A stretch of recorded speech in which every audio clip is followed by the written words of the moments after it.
studied abroad in Peru when I was 19. This was quite a few years ago, so the story is a bit foggy.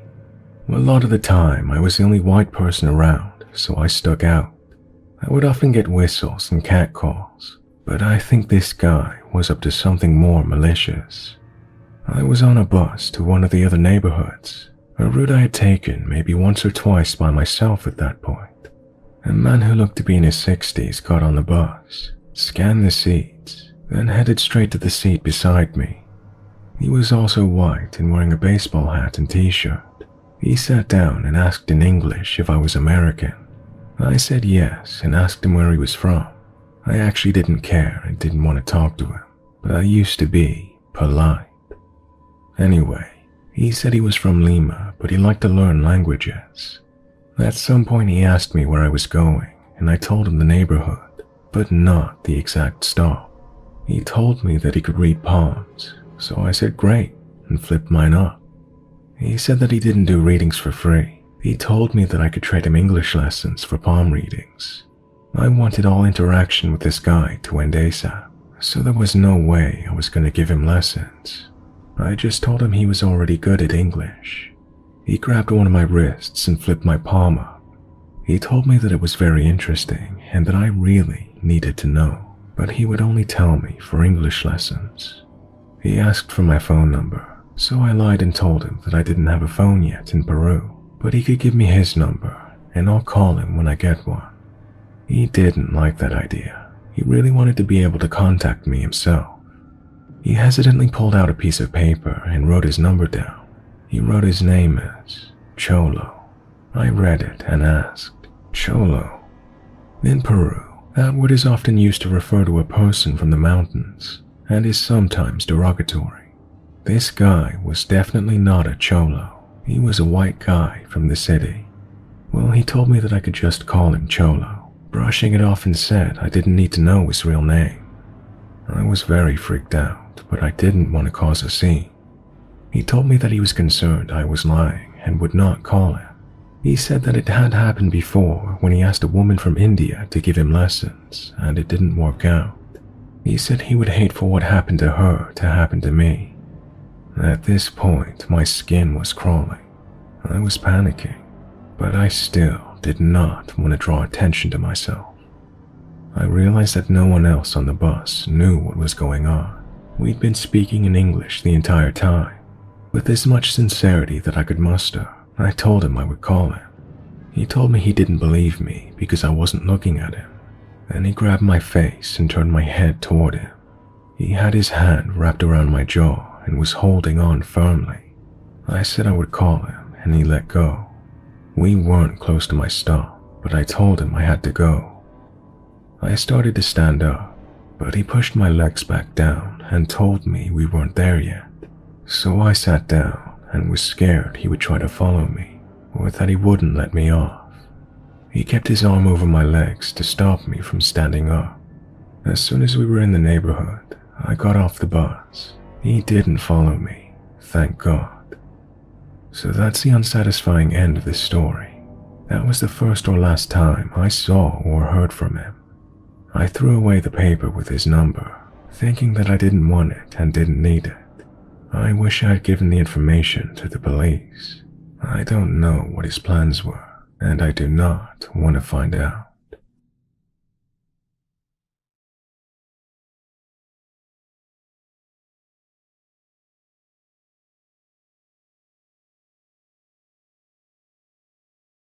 This happened in Thailand in 2014. I had lost my job in Zurich and decided to use the opportunity to make a trip around the world, starting with Southeast Asia. I've always wanted to work with animals, so after backpacking Vietnam and parts of Thailand, I applied for a volunteer position at an ape sanctuary.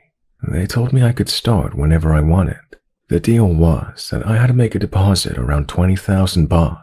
They told me if I stayed at least 3 months, I would get 70% of my money back. The early days of working there were wonderful. The place was full of young, motivated people who thought they could save the world, one ape at a time. The majority of the animals were rescued gibbons. Our goal was to nurse them back to health and eventually release them back into the wild. Our responsibilities as volunteers were to feed them, clean their cages, and educate visiting tourists about the horrors of the illegal pet trade in Thailand. Before they came to us, most of the gibbons had been abused as tourist attractions. You know those pictures you see on Facebook of people being on vacation somewhere in Asia, where they hold cute animals into the camera? This is how the poachers make their money. They will put a gibbon, lizard, or slow loris on your shoulder, snap a picture, and charge you for it afterwards. I can tell you that every single one of those animals has been through hell, and was or will be killed soon after the photo was taken. The thing is, poachers can only use the babies as tourist attractions, because as soon as they reach puberty, they become territorial and aggressive, and are then no longer of use to them. On average, to get a single baby, a poacher has to kill 15 other gibbons. This is because they're still attached to their mother at that age. The poachers will shoot her first. They will then shoot the father because he will be trying to protect them. In most cases, the baby won't survive the fall from the trees, so the poachers have to kill a few more families until one baby lives. Then the real pain starts. They have their fangs ripped out without anesthetics so they can't bite. They will be drugged so they will stay awake during the night when the tourists roam the streets. They will be chained so they can't escape. They'll be kept in tiny cages, fed the wrong food. Some will be taught to drink alcohol or even smoke, and as soon as they are no longer of use, they will be left to die. The poachers will then go and find the next baby. As you can imagine, most of the gibbons in that sanctuary were pretty traumatized, but still, working with them was fascinating. They all had their own personalities, including little quirks and preferences and biases. Most of them were shy. Some only tolerated men near them. Some disliked girls with blonde hair, and that kind of thing. One female took a particular liking to me. Every time I walked by her cage, she would start playing with herself furiously. Her boyfriend, who was kept in the same cage, did not seem to care at all though. I spent my days cutting fruit, mixing cement, hosing shit down the drain, and getting bitten by mosquitoes. Even though it was hard labor without any real pay, it was probably one of the best times of my whole trip. We all felt like we were doing something selfless, something noble. It was a truly fulfilling experience. Then, one day, I was scheduled to work in the quarantine area. This is the place that tourists never get to see. It's where they keep really bad cases. The gibbons there had been damaged beyond all hope. They told me some of the things that had been done to them. Unspeakable horrors. All of them were either too sick, too weak, or too aggressive to ever be released back into the wild again. To be blunt, most of them were batshit crazy. First, there was Nini. She was hyperactive and showed self-mutilating behavior. You always had to feed her first. If she saw you give food to a different cage before hers, she would flip her shit, rip out her water container, throw herself down to the floor, and start biting at her own arm. She was also kind of mean. The other volunteers had warned me that she would try to startle me. She would hide in a dark corner of her cage, or act as if she was busy or sleeping. But as soon as you turned your back to her, she would jump at the bars right behind you with this ear-piercing scream and rattle the fence. I have dropped more than one food basket in this manner. After a few times of that happening, I got sick of her shit. I filled my mouth with water and walked closely by her cage, facing away, just far enough that she could not reach me if she stuck her hand through the wire. As soon as I heard her move, I instantly turned around and spit the water at her. It did not hit her. Gibbons have lightning-fast reflexes, but she never tried to scare me again after that. There was one who literally looked and behaved like a zombie. His name was Fanta. He'd been blinded by an infection in both eyes. They were white and foggy. Big chunks of his fur had fallen out, giving him a very decrepit appearance. He never swung and only moved by slowly walking along the branches in his cage. You had to rattle his food basket during feeding time so he would know when to come and eat. Another one was called Pam. She was special. They never told me what had happened to her, but she was missing one foot, one hand, and all but 2 fingers on her other hand. You had to cut up her food into really small pieces because she had a hard time eating. She was already old for a gibbon and very calm, yet there was something out of the ordinary in her eyes, something intelligent. She was the only gibbon we were allowed to touch. We had to because we needed to apply cream and powder to her stump.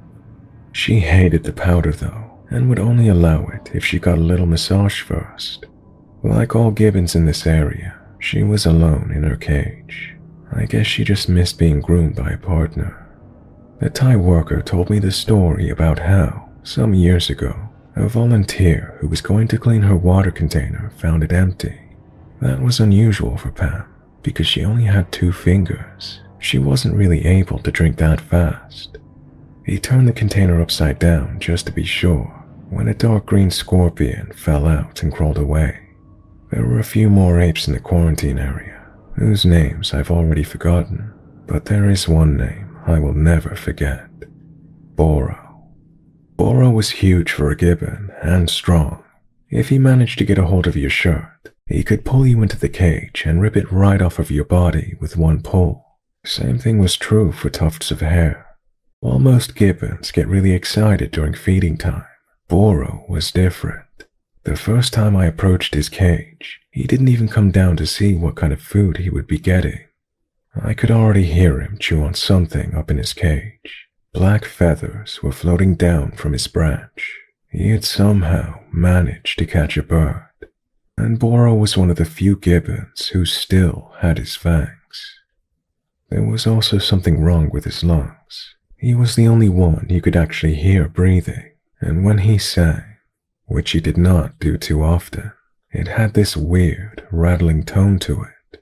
And he was also infected with hepatitis. I can't remember which, and since he liked to throw his shit around, his hands were sometimes covered in it, so you better make sure not to let him scratch you. They had tried to find a girlfriend for him a few times, but it never worked out. It seems like he just hated other gibbons, and for some reason, he really hated me. They told me that Boro was not fond of new volunteers, but with me, it was a different level. For example, we used the water hose to clean the cages. The water pressure had to be quite high, because after some time in the sun, everything would just dry and really stick to the bars of the cage. Gibbons don't like to get wet.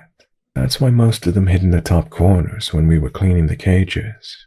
During those few minutes, I felt like I was in charge. I did not have to constantly cover my back.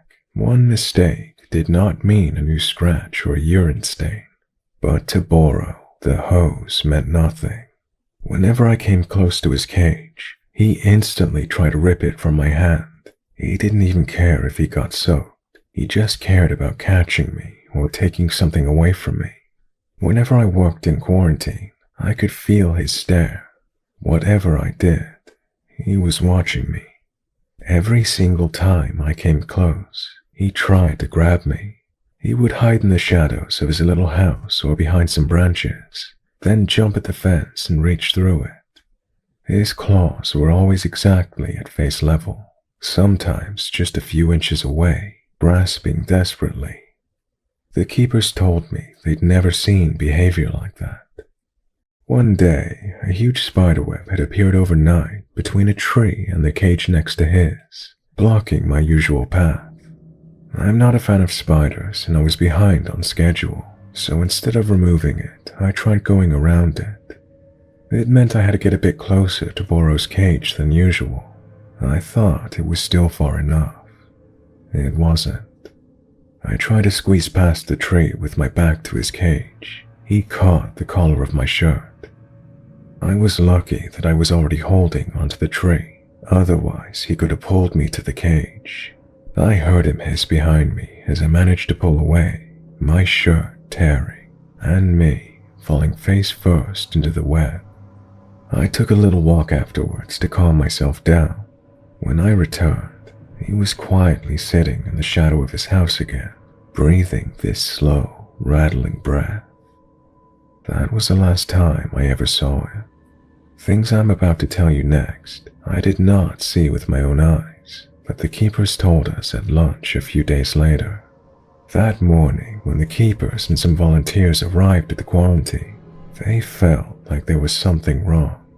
Gibbons usually sing, especially in the early hours of the day. You can even hear them from miles away if they give it their all. But this morning, it was quiet.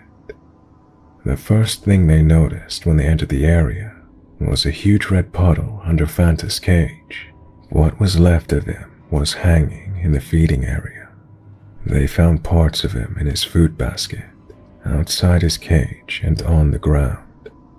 The second thing they noticed was that Boro's cage was empty.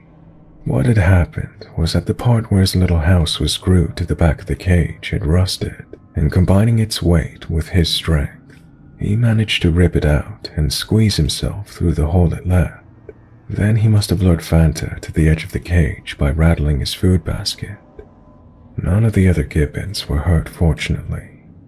It was partly my fault that he escaped. The volunteers were supposed to check the integrity of the cages at least once a week. The tool we used for that was a long stick with a metal hook on the top.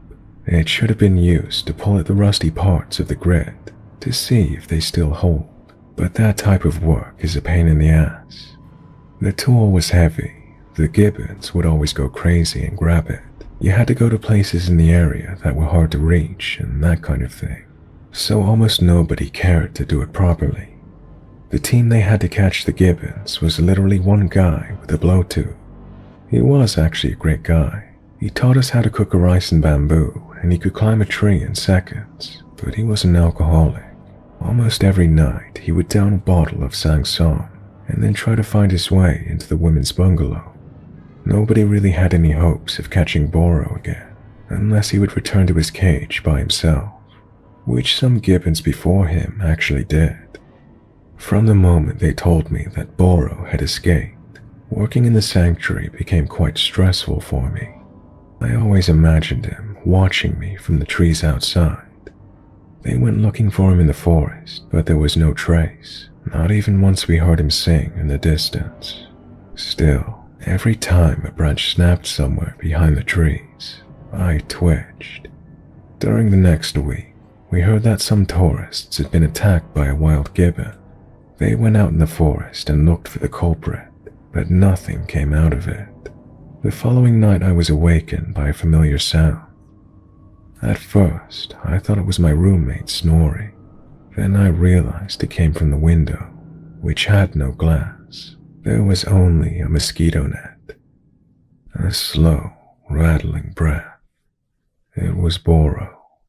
It was pitch black, but I'm sure it was him. He was holding his breath every couple of seconds, as if he wanted it to be quiet so he could listen for something.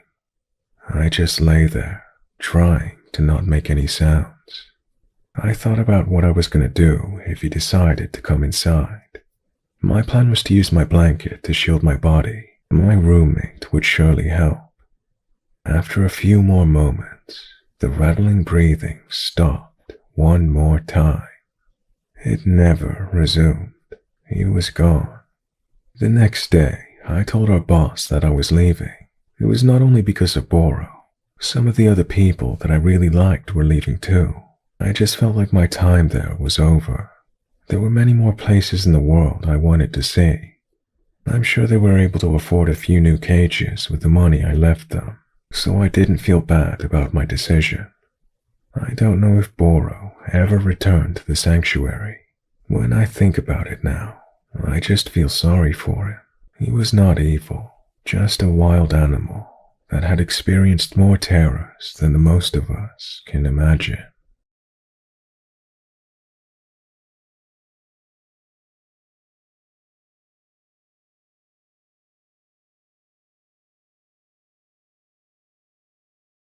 This takes place when I was studying abroad in Milan. I'm a woman and I was 21 at the time. I was at the Pam Supermercado buying my groceries for the week. I'm on the far right of a food aisle, and I see a guy do a double take to look at me from the other end. He mutters something, and another guy walks beside him and starts staring at me as well. I'd grown used to men staring at me, so I didn't think much of this. I just kept walking to the next aisle. I started inspecting some canned tuna, but could feel them watching me again. I acted like I was turning around to inspect cans of tomatoes behind me, but I checked to see if they were there. Not only were the two guys watching me, but now two more men had joined them. I walked away again, this time shooting them a pissed off look. I heard them talking, but it was too quiet to understand. Even if it was louder, my Italian is not the best, and I probably wouldn't have understood them. The four guys walked out of the store, each taking a moment to find and look at me before they did.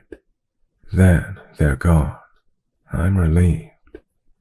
About 2 minutes later, I'm going to check out, and a man walks up to me and asks, "Do you speak English?" I said yes and asked if he needed any help. He said no and tells me he's the store manager. His English is not perfect, but he says, "I wish to warn you that outside the store are 7 men. Ah yes, there are 7 men outside waiting for you. You should not go out there for some time." "Waiting for me?" I asked. "How do you know they're waiting for me?" He laughs nervously, embarrassed. "Well, they're saying things about you. They're saying things they will do to you, and yes, the things they said. They talked of you. They described you. It is you. They're waiting for you. Do not go out." "What things did they say?" "No, you do not want to know, but do not go outside. They say they wait for you." I looked out the front entrance and can see them across the street, looking at the front entrance, waiting. There are 7 of them, as the man said. Some are pacing. I feel like I'm being hunted. I'm freaked the fuck out. I start looking through my phone contacts to see who could help me. Before I figure that out, the man comes back a minute or two later and says he found some police officers and told them the situation. When they started walking towards the 7 men, they all ended up running away. I'm so lucky this man warned me and helped me. I have no idea what would have happened otherwise. It's one of those things I think about less and less often, but when I do remember it, it scares me.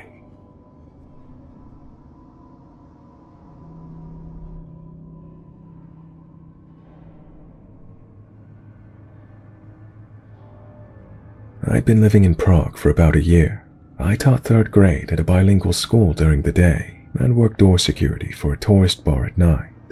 Weekends I would get off work around 3 or 4, depending on how busy it was, at which point I would take the tram from the city center to JZP, where my apartment was located.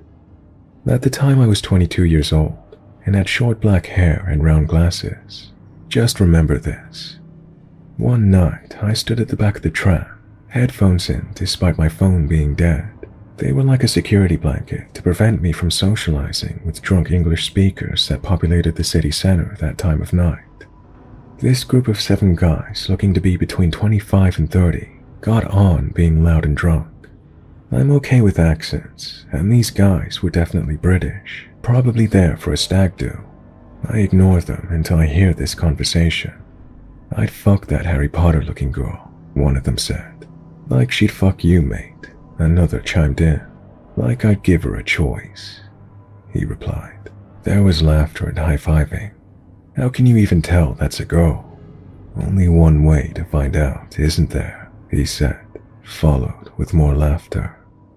I keep staring at my Kindle, acting like I couldn't hear them and didn't speak English, but internally I was screaming in panic.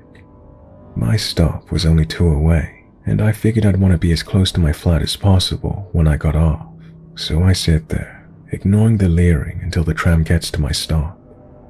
I get off. I've got 3 blocks up and half a block over to get to my flat. They then get off. I rationalized to myself.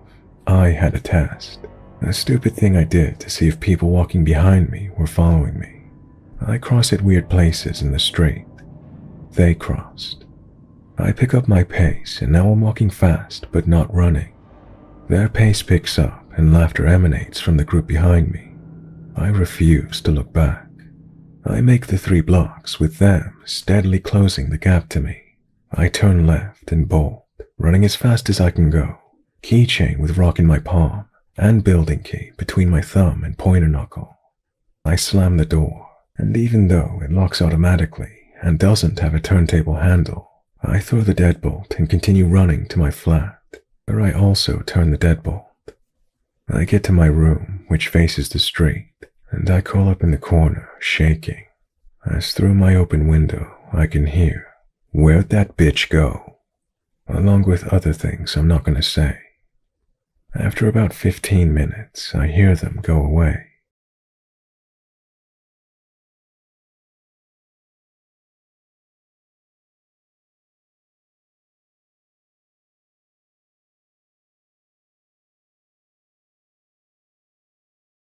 My parents divorced when I was around 8. My mom moved to another province while I stayed with my dad. I would fly for visits as an unaccompanied minor up until the age of 12. The unaccompanied minor program essentially buddies you up with a flight attendant, and you stay with them for the entire trip. When I turned 12, I was on my first solo flight that had a layover. I was always told as a kid about people you can trust in uniforms and that kind of thing, being an indication of a trustworthy adult. When a man, in what I assumed to be pilot overalls, approached me and struck up conversation, I thought nothing of it. I let him know I had a layover and was waiting for my next flight. He told me he was a helicopter pilot and was between flights as well. He said it was nice talking to me and offered to take me to a coffee place for some donuts while we waited.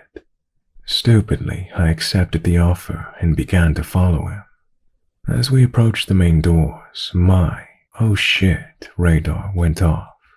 I abruptly stopped and told him I wouldn't come. He was very persistent about me coming and pointed to a truck in the parking lot saying it was his, which freaked me out even more.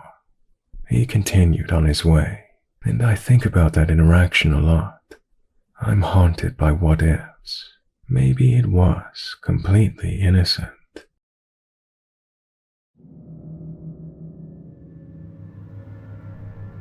I moved to a new city last year for work. I had a lot of trouble finding a decently affordable place to live, so at the time, I found a small apartment on the edge of a bad part of town, but it was affordable and newly renovated. Initially when I moved in, I had no issues, but soon discovered that the couple upstairs were a little rough around the edges, always screaming at each other, throwing things, slamming doors 24/7. It made for a lot of sleepless nights. One thing I found out was the guy upstairs was a drug dealer. One night I had gotten home from work pretty late, so by the time I finally cleaned up dinner and started getting ready to sleep, it was about 10:30 p.m. I just lay down in bed when I heard a knock at the door, and honestly, I shouldn't have even considered opening it. Because, well, 3 things. It was 10:30 at night. I wasn't expecting anyone, and to get to the main building and up to the apartment doors, you have to have a key or have an apartment buzz you in. Still, I made my way to the front door of the apartment, cracked it open, and found a man probably in his late 20s to early 30s, wearing a black hoodie and jeans, rocking back and forth in my driveway. As soon as he saw the door open, he leaned right in to try to push his way into my apartment, repeating the same sentence over and over. "I need to talk to Brad, let me in. I need to talk to Brad, let me in." Obviously, I don't want this guy in my apartment, so I'm trying to shove the door closed while telling the man that no Brad lives here. It's just me. This went on for what felt like forever, but in reality was probably only 2 or 3 minutes. Suddenly he stood straight up and just walked away, nothing said. I was a bit shaken, so I went into my room and just sat there for a while, Wondering why the hell I would open the door in the first place to a random stranger, I ended up hearing a commotion from the lobby area. I went down and saw how this guy got into the building. The glass front door was completely smashed in, which explains how he got into the building. Going back to the neighbor upstairs, he was a drug dealer, and this was someone who regularly bought off of him. He came into the building trying to find him, for reasons I can only imagine were pretty sinister. He was trying to force his way into my apartment after all.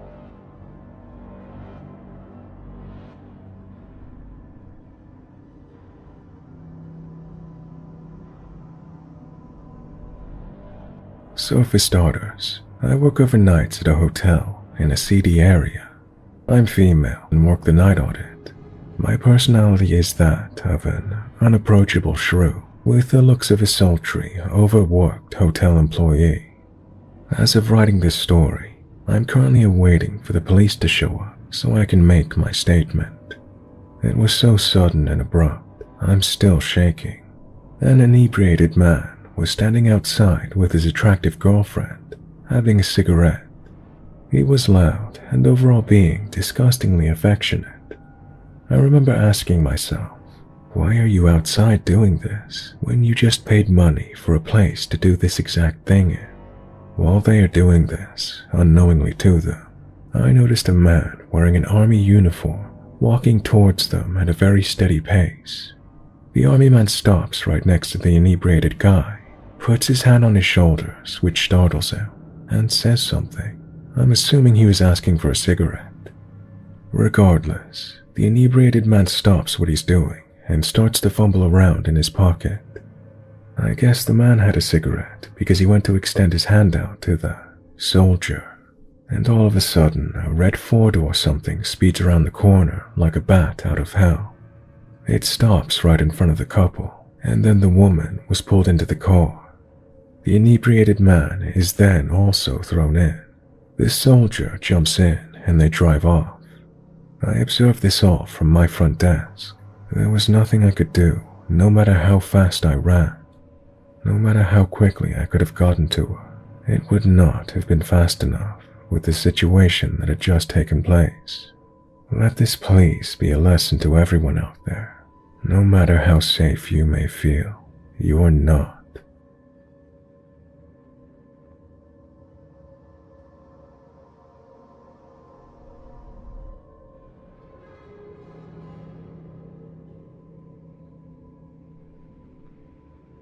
This is another story that happened in college, during my final year in college. I was living in a 2-bedroom on-campus apartment with 4 other girls. My actual roommate, Christine, is a sweetheart, and we're still like sisters even now, after over 10 years of friendship. That was our 3rd year rooming together, and we even signed up for the same summer abroad programs. We like to joke we've used up all of our roommate luck by finding each other, because all of our suite and apartment mates were interesting. The other 2 girls sharing our apartment were Chelsea and Brittany. Chelsea was normal, but Brittany was problematic. She would always bring different guys home every night, which was fine, except for the fact that she was in a relationship with a cop who carried a gun everywhere with him and had serious anger and jealousy issues. Oh, and she'd have sex all over every surface of the apartment. The night this incident happened, there was a St. Patrick's Day party with free concerts happening in the school, so there were lots of people on campus. Brittany and Chelsea had gone off to party, but Christine and I decided to stay at home to binge on Friends reruns, because we're so lame. In the middle of our Friends binge session, we heard someone hammering at our door. "Hey, can you let me in? I need to borrow your phone." It was a male voice. We immediately assumed it was one of Brittany's guys. Sometimes he would make up stories just to get into our apartment, then refuse to leave until she came back so they could hook up or get into shouting matches. "What should we do?" Christine whispered to me.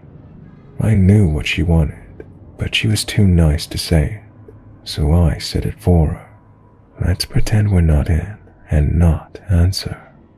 We were in no mood to entertain a guy for a few hours, while he waited for Brittany to get back. The guy banged on our door and asked to borrow our phone several times, but eventually he gave up and left. We had fun watching the rest of the episode when our phones buzzed.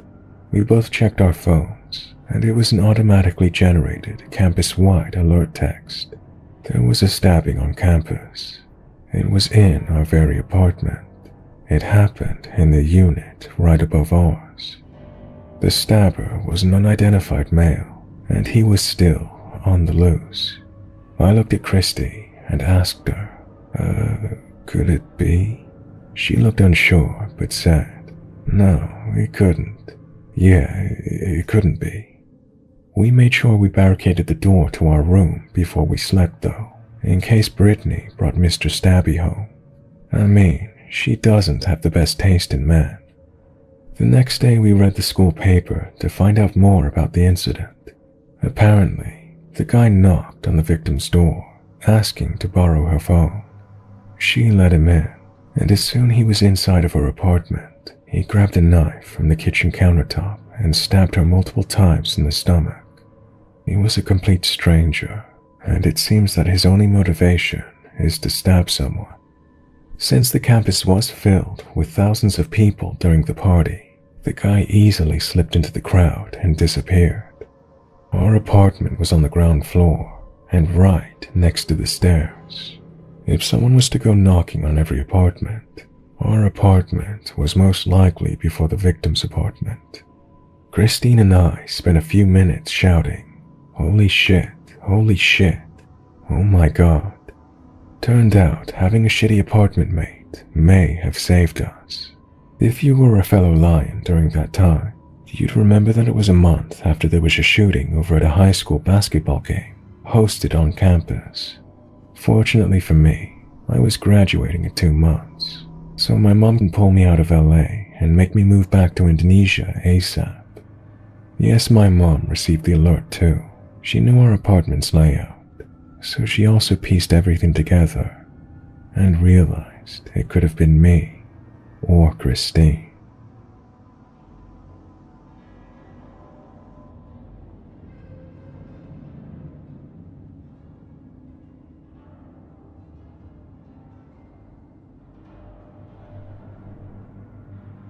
This was in 2018, probably 10 at night. My sister, who was 15 at the time, and myself, 18, played volleyball together for our high school. We would obviously ride home together after our games. Our mom was probably about 10 minutes behind us. I live about 30 minutes outside of town, in a little neighborhood out in the country, so all of my neighbors and I live down gravel roads. The neighborhood has no streetlights, so it's pitch black outside, except for my car's headlights. As we're pulling up to turn onto a gravel road, we notice a person wearing a black hoodie, standing by our neighbor's mailbox. Of course, I just stopped the car, and we both just stared at this strange person. We knew it wasn't one of our neighbors, because we've lived there our entire lives. None of our neighbors would be out just taking a walk in the middle of the night, so it was definitely weird. As we're staring, this person starts walking towards my car. I freak out and do a U-turn in our driveway. I book it down the neighborhood road. I could have just turned into our driveway and went home, but I didn't want this person to follow us, because we're just 2 teenage girls and would be home alone until our mom got back. I called my grandma, who lives like 5 miles away, and explained the situation to her, and we went to her house. I called my mom also and told her not to go home, that we're currently at our grandma's house. My mom called our neighbor and they called the sheriff, but the guy was gone. We went back home and ended up sleeping in the same bed in case the person came back. It was definitely a creepy and unsettling encounter, because who knows what this person wanted, or if they would have followed my car down the driveway and potentially did something to my sister and I. I'm just glad I turned around and left. I never saw that person again.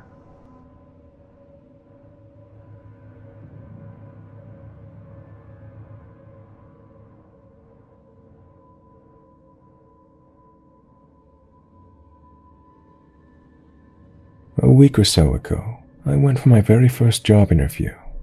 It was just a 10-minute bus ride away, and I happened to get a seat alone because it was like 10 in the morning, meaning rush hours were well over. So there I was, 18 and all dressed for the occasion, looking kinda like Amy from Brooklyn Nine-Nine. That's how I dressed. I was sitting there, minding my own business, listening to music, when I made eye contact with him.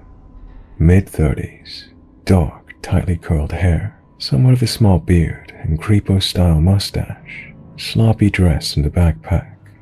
I didn't take any notice until I was getting off, and he got off too. He said hello to me. I said hi back, not taking much notice, and thanked the bus driver. Straight away, this guy was on me. He began to ask my name and what my phone number was. I felt uneasy and creeped out, so I told him I wasn't allowed to tell random strangers that, because my parents were protective. That was a total lie. They're actually chill when it comes to these things. He then began this pity spiel about how he came from somewhere in India. He had no friends or family in Ireland, and that he was so lonely. Then he asked for my address, and I noped again. He was saying how he'd meet my parents, and they could get to like him. I instantly lied and said my interview was soon, when really, it wasn't actually for another 50 minutes or so. But fuck it, I made a good impression by being early. I came out afterwards feeling good, and this guy was waiting outside for me. He began to stroll around with me and followed me into the pharmacy. He then began telling me how he worked as a chef in the resort in the village, and he would bring me for tea. I lied and said I had no money, to which he said he'd pay for me, because the bus wouldn't be there for an hour, and we could walk down when we saw the bus arrive. I declined and said I wanted to have a walk around by myself, because my friends living nearby would be meeting me. The reason I lied, you can't see the bus from the resort. He seemed intimidated by the pack thing and kind of scurried off. A few reasons why I lied. Number 1, he seemed way too upfront.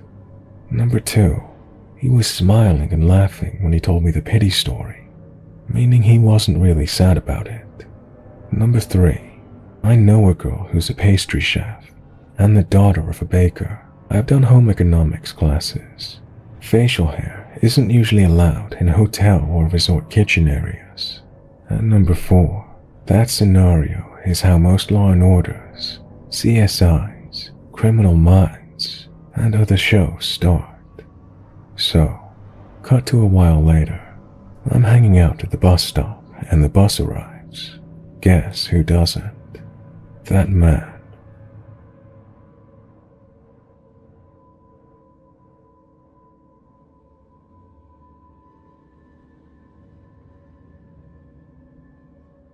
My mom and her friends spent the day at the beach in Florida. The friend that drove had to go to work, but they stayed and said they would walk home. They were walking back and it was burning hot in the high 90s. A white pickup truck drove past them, then slowed down and made a U-turn. The man in the car stopped to talk to them.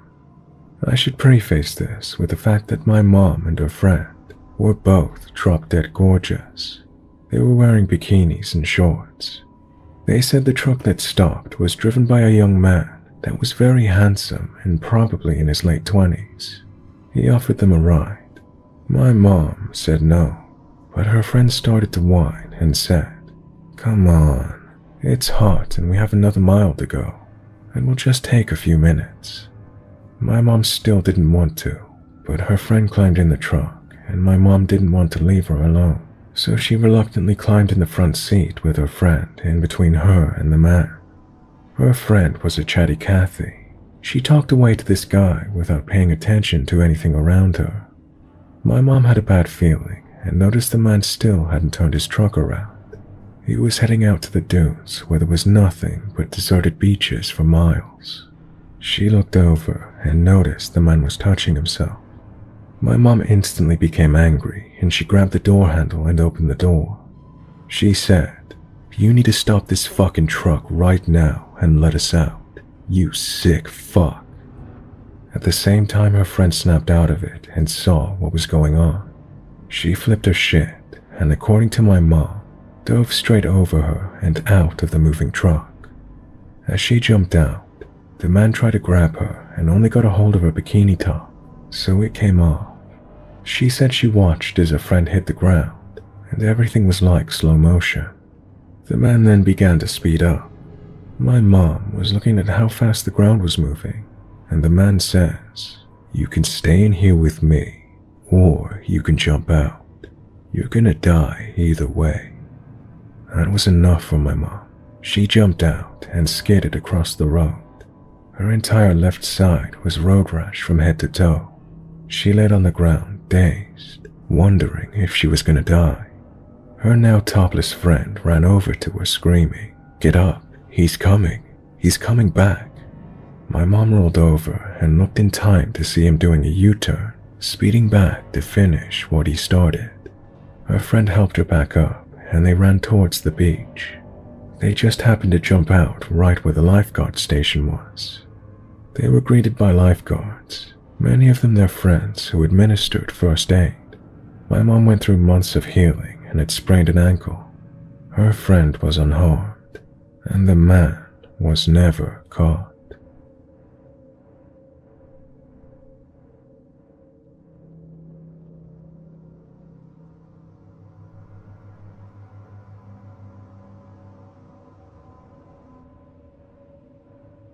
I worked night shift in Taunton, Massachusetts, in a particularly sketchy area of town. On break tonight, around 3 a.m., I went to get a coffee at Cumberland Farms. I'd have noticed if anything was on the windshield during the drive, because multiple times I had to use my wipers. I go inside and there was nobody there, nor was there anyone inside, minus the clerk, who was normal enough and never went outside during this time. I had parked around the back corner and I came back outside, so I go to unlock my car. I remember seeing someone standing in the dark by the dumpster. I didn't think much of it, but there was a horrible feeling that I was being watched. As I'm unlocking my tiny coupe, I notice there is a mask tied around my left-hand wiper. I tug on it, and it stuck good. I never noticed it at all on the drive, and it was a thick mask. It would have been seen. I know this, especially after I used them later this evening, and it was horribly obvious. As soon as I realized it wasn't budging, I just got in my car and locked it, being as I'm a pretty tiny girl. There were still no cars in the lot, but the person I saw earlier was not in the dark anymore.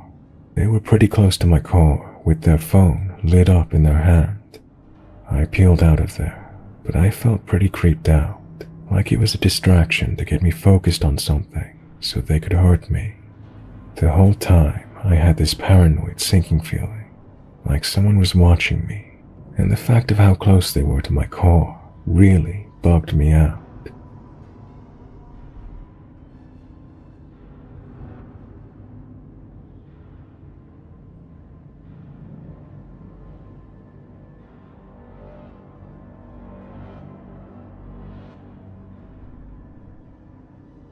A few years ago, I was solo backpacking in France. I made a day trip out to Versailles from Paris. You have to take 2 separate trains to both get out there and get back. I got on my first train heading back from Versailles, and my phone was at 3%. I had it on airplane mode and low power, and I had my headphones in without anything playing to deter people from approaching me. John didn't care. He came over and sat beside me, speaking to me in French. I'd been walking around the gardens all day and wasn't really in the mood to entertain anyone, so I pretended I didn't understand French. He pulled out his phone and went on to Google Translate, asking if I wanted to learn French. I responded with, "No, thank you." I went to put my headphones back on and appear even more uninterested, since my body language wasn't enough for him. He continued to ask me questions through his phone, the next one being, "Where are you sleeping?" I lied and said I was in a large hotel with my family, and I was heading back to them. He asked where it was, and all I replied with was, "Paris." He then asked me if I was getting off at a specific stop of the subway, to which I said yes to, which was another lie. He said that he would go with me. I immediately said no and ended the conversation. I got my headphones on and completely shut him off from talking to me, which prompted him to leave me alone for a couple of minutes. He then got a phone call and said to his friend, "Yeah, I'll get off at that stop and I'll meet you at the other." This set off the danger alarm in my head. The stop he was meeting his friend at was the stop I was getting off at. We got to the transfer station and he got up and off the train, and he waited for me at the doors. I took my sweet-ass time getting up, making sure I had everything, to the point that it was very obvious I was doing it on purpose. He then left to get on the other train, and I slowly got off and made my way onto the next one. I got on the train at the very front and was watching everyone around me to make sure that nobody was being suspicious or watching me, to the point that they all probably thought I was on something. We got to the stop he said he was getting off at. I'm watching the people get off and coming on, as well as everyone and anyone on the platform, but I see no sign of him or anyone paying much attention to me. We get off at the second stop and I get off with the crowd, turn the corner, and there he is with 4 friends, scanning everyone coming out. I turned around so fast and went the exact opposite way. I took my hair out of my bun and tried to change my appearance as much as I possibly could. As soon as I got out of the train station, I ran back to my hostel and refused to leave it unless I was with one of my roommates.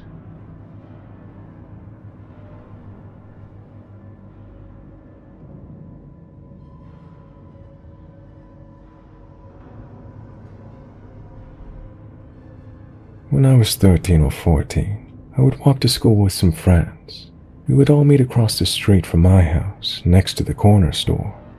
One morning we went in to get some sweets and stuff because it was going to be a long day. When we went to pay, my friends both went first. Then when I went to pay the man behind the counter, he started telling me how I was so pretty for a 13-year-old, that I had a lovely smile. He then said my stuff was on him and I didn't need to pay.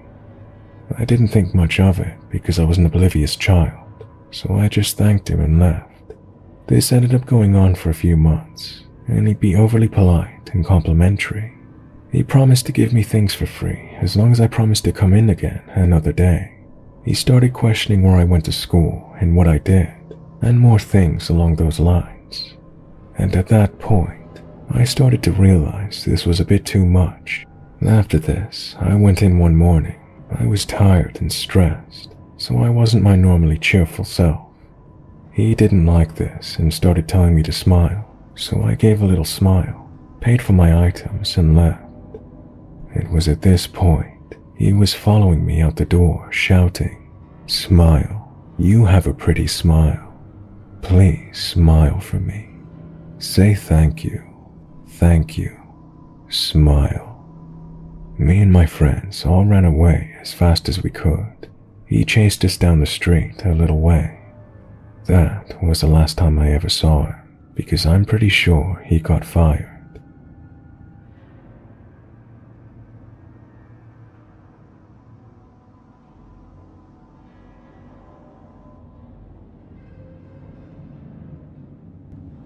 I was coming back from school, and I stopped at a Starbucks that was close by. As I was going into Starbucks, there was this old white man who begged me to get him a coffee, a small coffee. And me being nice, I said, "Sure, what do you want?" He just said a small coffee. I just say I can get him what I'm getting. He said okay.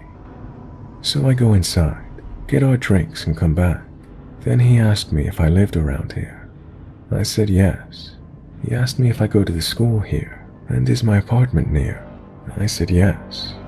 He asked me if I lived alone, and I said no, and then if I had any roommates, which I said yes. I felt totally creeped out. This is the first time I've ever had to deal with this type of experience, and honestly, I'm a little grossed out. I don't think I ever want to go to a Starbucks again.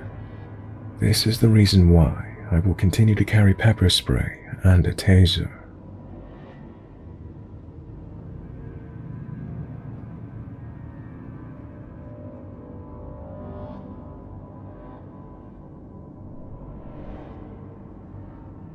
Yesterday, I was awoken at 6:30 a.m. with banging on my door.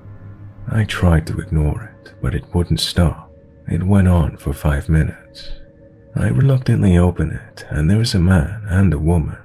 The woman asked me if she could have a plastic bag. I looked puzzled as it was such an odd request. Why would she be banging on my door for it? With everything I've read on Reddit, I got a strange feeling. I said no and closed and locked the door. Later that day, my landlord sent me a video of the same lady trying to break into her house, so obviously I was spooked. It got worse when I was driving back home last night. I saw a person walking about 200 yards away. I knew it was her, but I had to know, so I drove past. I was right. She tried to run in front of my car, acting as if she was in trouble or running from something, asking for help. Police have been contacted and are now patrolling more in my area. I'm just glad I discovered this subreddit years ago, because without it, I might have turned to give them a bag, and God knows what could have happened to me.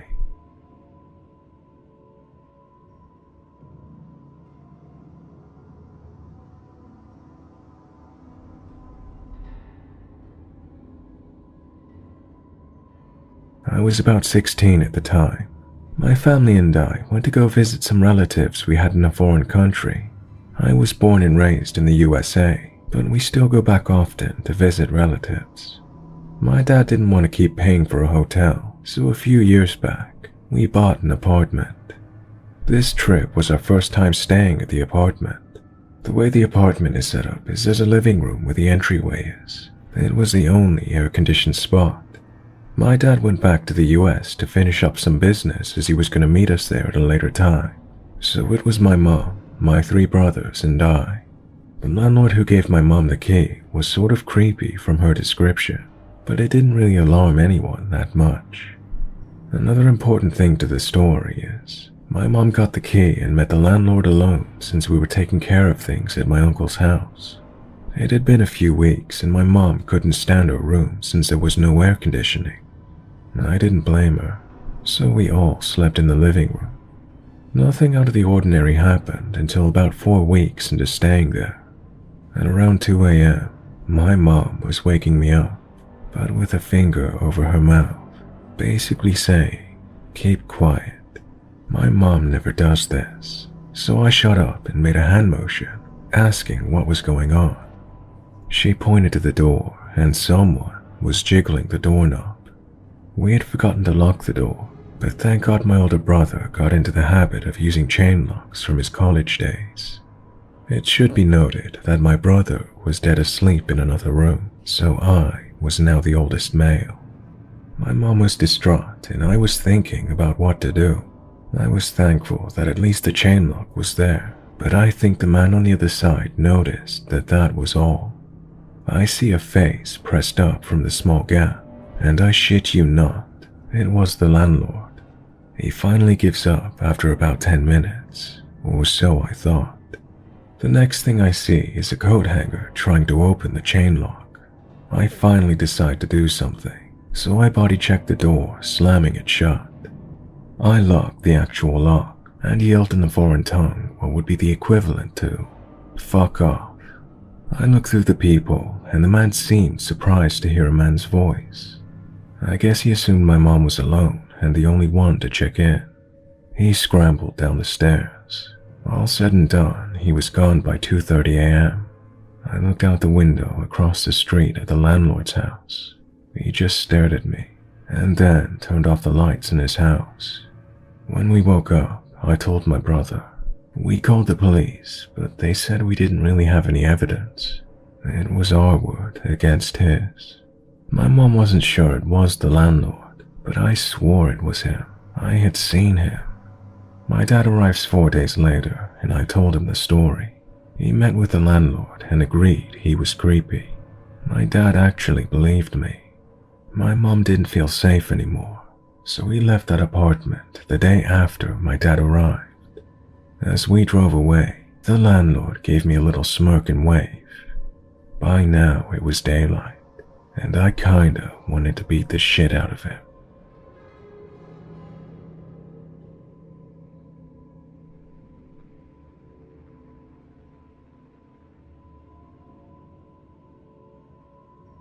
A few years ago, my roommate Chloe and I moved into the perfect apartment in a 6-unit building. It was on a street we immediately fell in love with. Chloe and I are both in our early 20s, who moved from a small town to a major city in the last 5 years, so we felt like real adults living in this place. Within the first couple of weeks, we began to suspect we were in close proximity of an ongoing domestic dispute between the tenants in the unit upstairs. At this time, we hadn't seen or met them, so we really had no idea the context of the relationship. A man's loud, angry ranting, with no shortage of aggressively insulting comments, responded by inaudible mumbles, prompted us to think a woman may be in a potentially violent environment. Chloe and I decided we would try to listen in case things ever escalated too far, and maybe try to offer the woman help in the meantime. That's if we ever met her. Over the next 6 weeks, we continued to hear him, but we had not seen anyone, and there were no real developments. When he was really loud, we tried to record him on our phones. One Sunday afternoon, I was home alone cleaning my kitchen, which was located at the back of our unit. The man upstairs was having a very loud and long rant, and for the first time, I heard a clear response. I could make out a woman's voice telling him to shut up and leave her alone, in an almost annoyed rather than fearful tone. He did not appreciate that and began yelling at her, which eventually led to him banging something against his floor. Eventually he did one so hard that my kitchen lights began to flicker. I could see debris falling from the ceiling. This freaked me out, and I called my boyfriend Ted. When Ted answered, I whispered into the phone, "Don't say anything, just listen." The man upstairs continued to yell, but it wasn't until there was another bang that Ted could hear. I said into the phone, "That's my upstairs neighbor. He's been going on like this for a long time. I've been trying to record some of it." Here's where the story really takes a turn. Considering how clearly we could hear him upstairs, it makes sense he could make out what was being said below him. All 6 units were connected by a stairway outside at the back of the building. I heard very loud steps running down them. Next thing I know, there are 3 heavy raps on my door and an angry voice saying, "So you can record my conversations, but you can't answer the fucking door." I was instantly paralyzed and worried he would come by the window where I was standing. After about 20 seconds, I heard the steps return upstairs and that familiar voice call up, "No one's home." I collected myself from the shock and fear of what just happened. I left my apartment to make some calls. I decided to phone my landlord first, as he seemed like he would know what to do if we were having issues with another tenant, and I was very confused about what was happening. I told him the chronology of events since moving in, and he provided me with some very interesting information. The tenants above us was a mother and son, Rita and Ivan. Ivan is 36, and him and his mom have been living in the building for 10 years.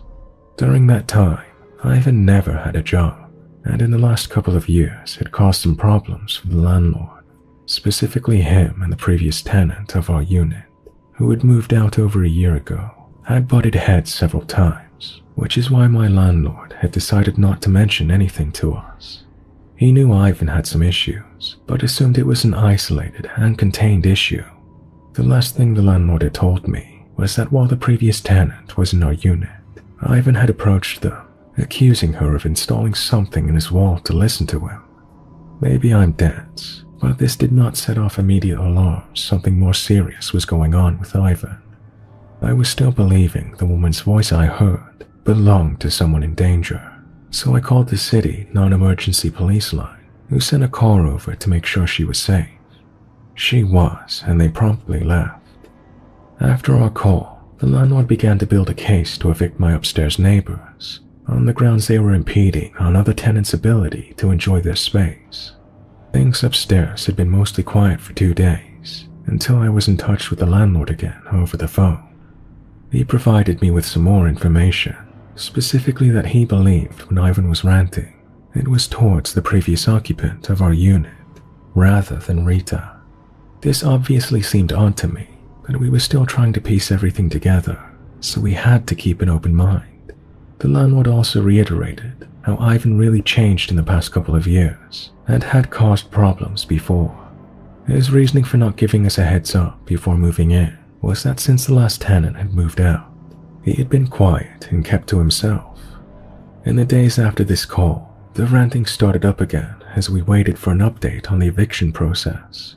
That Friday, we received confirmation that Rita and Ivan had been served with their first warning of eviction, so we expected to hear some action. Sure enough, that night while I was in bed, I heard Ivan's voice from above. "Shh, I'm trying to listen." At this point, I'm definitely concerned, but I really had no idea where this was going and how quickly. The next evening, Chloe called me while I was at work. She told me she thought she heard a knock at our back door. I told her I wouldn't be home for a couple of hours, but if she was concerned, I could leave early, or she could call the non-emergency line. Chloe told me she was going to see if anything happens, and that she would be okay. At around 10 p.m., I came home, and by midnight, I was on the phone with the non-emergency myself, because Ivan had come downstairs to my back window, where I was standing, asking us to leave him alone, because we were harassing him. Chloe and I had been in our kitchen talking about our days, having agreed we would try to live our lives despite the situation. At one point, the subject of upstairs briefly came up, and the next thing I knew, the man I had only ever physically seen once, with long, dark, greasy hair, and a look of emptiness in his eyes, was standing at my back window, next to where I was sitting. My immediate response was to pull out my phone and start recording him. "Yeah, you can record me," he said. "Can you leave me alone? You and your friends harass my home every day." This got my adrenaline going, and suddenly I heard myself call back, "Bye, Ivan." I called the police and we waited for them to arrive. When he went back upstairs, he started ranting to Rita and said some very weird and unsettling things. He said we were sexually harassing him, and that us, the landlord, and the previous tenant were all associated.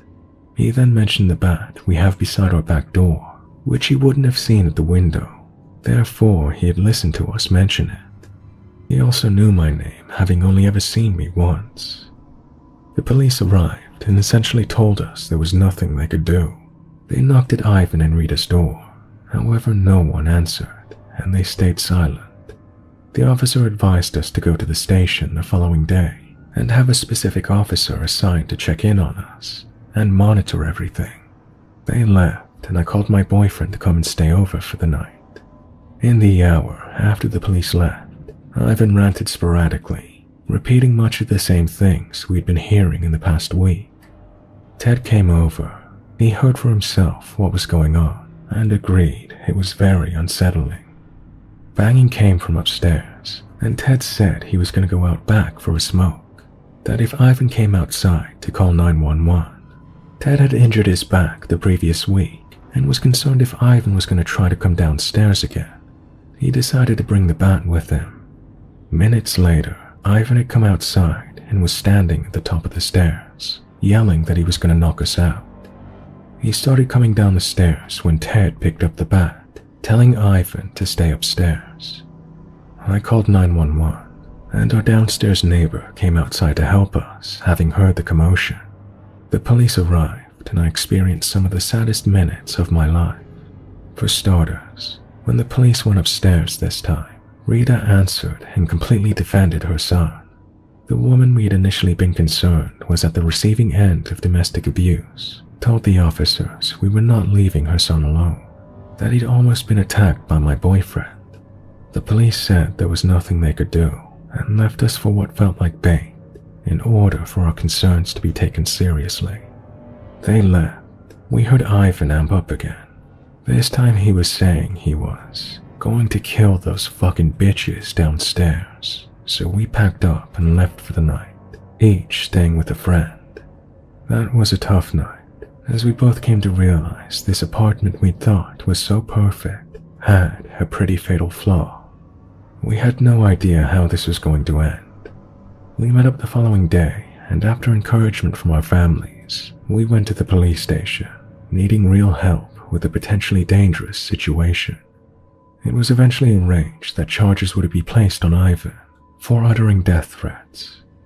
Chloe and I each gave a testimony, and the officers told us they would be going to the apartment to arrest Ivan.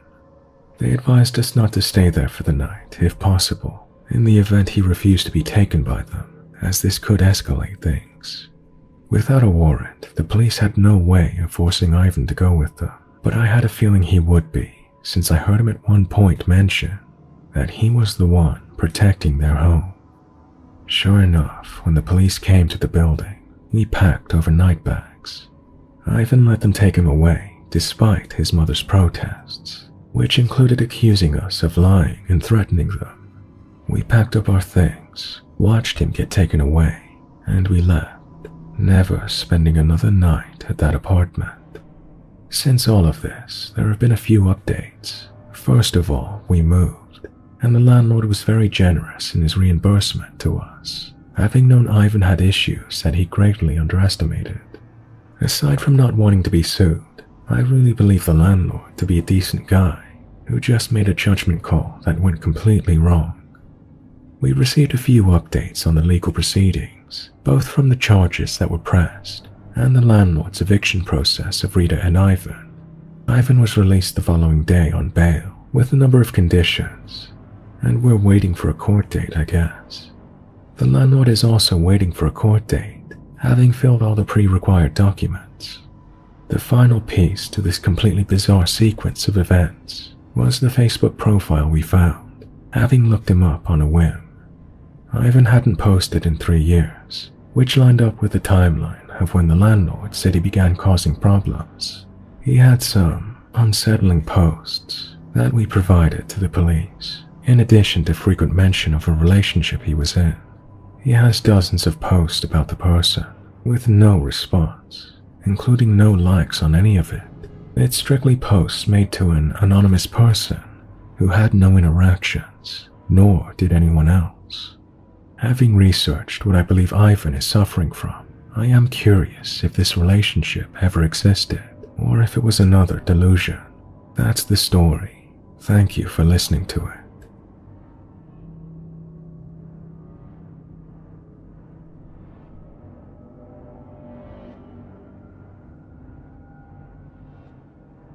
The year I turned 10 years old, my mom and I moved into a spacious 2-bedroom apartment in what is statistically considered one of the safest cities in America.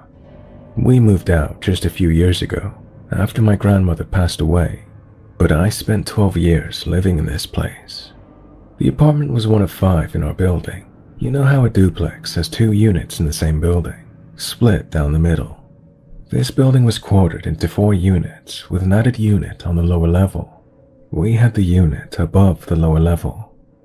Our landlord at the time was kind of a dipshit.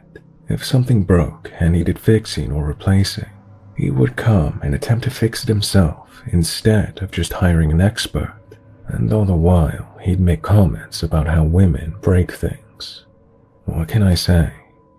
Anyway, at the time of the story, I was 13 years old. Our dumb landlord rents out the lower level unit to a lovely young couple. Their names were George and Lisa.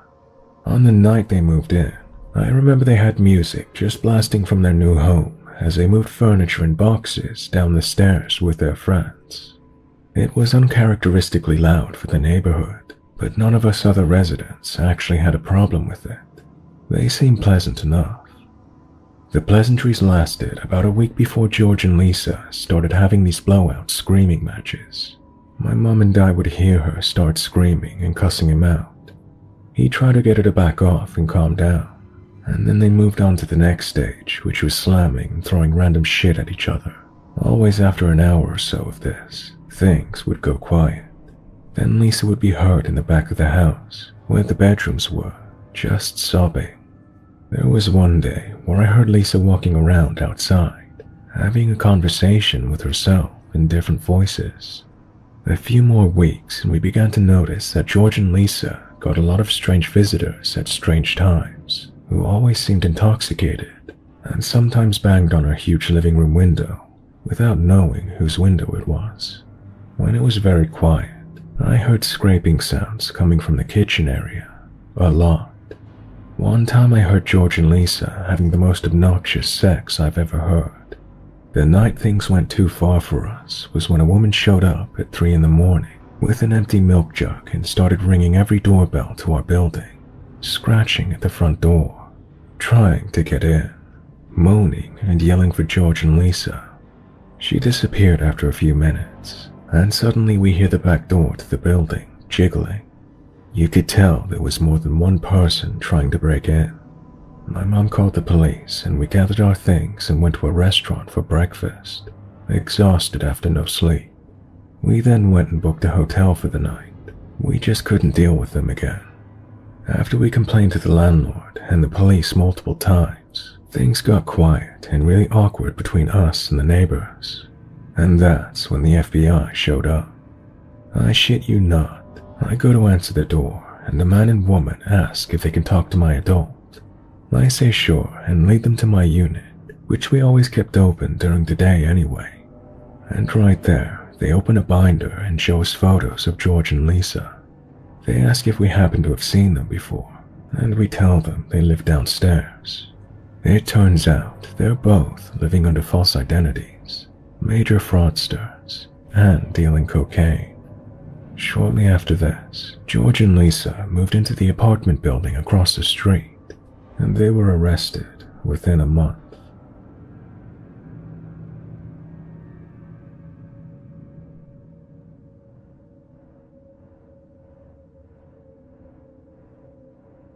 This happened a few years back. I was 23 years old, married, and had a stepdaughter. I'm a female, divorced from my ex now, and I don't see my stepdaughter anymore. But at this time, I was living with them, my cousin, her husband, and their son. We had a townhouse on a dead end that led to some train tracks in my hometown. The neighborhood was decent, but had a lot of houses close together and was highly populated with children. There were usually toys, bikes, and skateboards hanging around on the sidewalks and on the front lawns of houses. This included our house. We resided in the second and third floor of the house, while our landlord's daughter occupied the first floor. Shortly after moving in, 2 tenants moved into the basement apartment, a middle-aged couple. They seemed alright, but were eerily quiet at first. They started showing some signs of drug use and just started showing some odd behavior. For example, they would scream at the top of their lungs at each other over petty things, like wanting a ride somewhere, and the other not wanting to give that ride. We were starting to scare our kids. I had a bad feeling about the guy, John. In our state, we have access to criminal records. We can search anybody's state police record. I exercised that right and found out that this guy had pending sexual assault charges against him. Now I was terrified, scared of the kids playing outside. Scared of the kids being in the same building as this guy. Weird things started happening, like we would wake up in the morning and the kids' toys would be broken. Not just broken, but destroyed. Skateboards would be completely broken in half. My wagon was completely mangled, and toys were thrown down an embankment we had behind our house. We all had a feeling it was him, but we couldn't prove it. One day shit hit the fan. Tension had already started to build. It was clear we didn't like seeing each other, but everyone was so passive-aggressive about everything, until this day. I was dropping my ex off at work while my cousin kept an eye on the kids. They played at the neighbor's house in their fenced-in yard. My phone rang when I was a few blocks away from home. It was my cousin.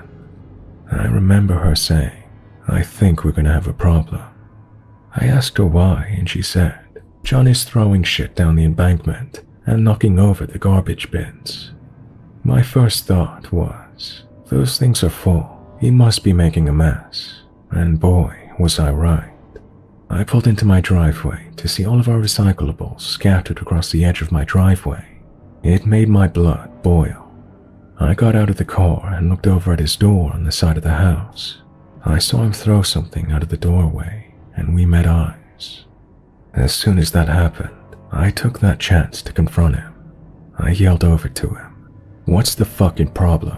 Why are you throwing shit all over the place? He didn't take a minute. He started charging at me, saying, what the fuck are you gonna do about it? When he made it up to me and was just about to put his hands on me, I punched. I punched this 6'5" man in the face. It didn't exactly drop him, but it did knock him down. He fell back and kind of bumped into his van. He fell on his ass in front of it. To put things into perspective, I'm 5'8", and at the time, I had some extra weight on me, so I wasn't a tiny helpless girl. After this, he got up. With a vengeance, he threw punch after punch after punch. So did I. I was starting to get weak. My arms felt like spaghetti, and I couldn't see a thing. I could hear my stepdaughter screaming, and my cousin yelling for help from the upstairs window. I wiped my eyes, and to my surprise, I saw my other neighbor restraining John. He was still trying to attack me, even after being restrained. He was bleeding badly. I didn't realize it right away, but my nose was broken. My 4'9" cousin was standing in my front yard with a metal chair over her head. My stepdaughter was taken inside with my other neighbor's kids. John was screaming at me, telling me my bird shits in his house. I was just screaming back at him, calling him crazy, a diddler, and telling him nobody wants him here. It felt like a segment of Jerry Springer in between a KY Jelly wrestling match. I ran upstairs to look for my cousin's husband. The scared little man that he was in the window calling the police. When I realized he was useless, I headed back out. John was gone. He took off. The rescue and police arrived where I was questioned. Then I was taken to the hospital. I was released soon after and was about to head out to pick up my ex, whom hadn't even known what happened yet, but I couldn't find my keys, my car and house keys. We checked everywhere and couldn't find them. I started feeling like John stole them before he took off, but they were with my phone. Why wouldn't he have taken my phone? I called the police station and they informed me he was picked up. I took a shot in the dark and asked if they found my keys on it. I described my keys, green New York Yankees bat keychain. They confirmed yes, he did have them. They asked me if I would like to press further charges. I, of course, said yes. There was a no-contact order active, but technically they could not make him leave the house. That was up to my landlord. My landlord kicked them the fuck out, not before they could squeeze some stalking and harassing in. My good neighbors turned their security cameras on, facing our house. One morning his girlfriend was standing in front of the house yelling at us, saying all kinds of nasty shit. When we watched it on the footage, what we couldn't see was that he was standing right at our door. She was the bait, he was the hook. Thank God we didn't bite. We caught him doing other creepy shit, like crawling around my car, not even doing anything, just crawling around the car like he was a cat or something. Weird shit. They moved out, and it was peaceful for the rest of the time they were there. I still see them here and there, usually walking and usually looking angry. Good.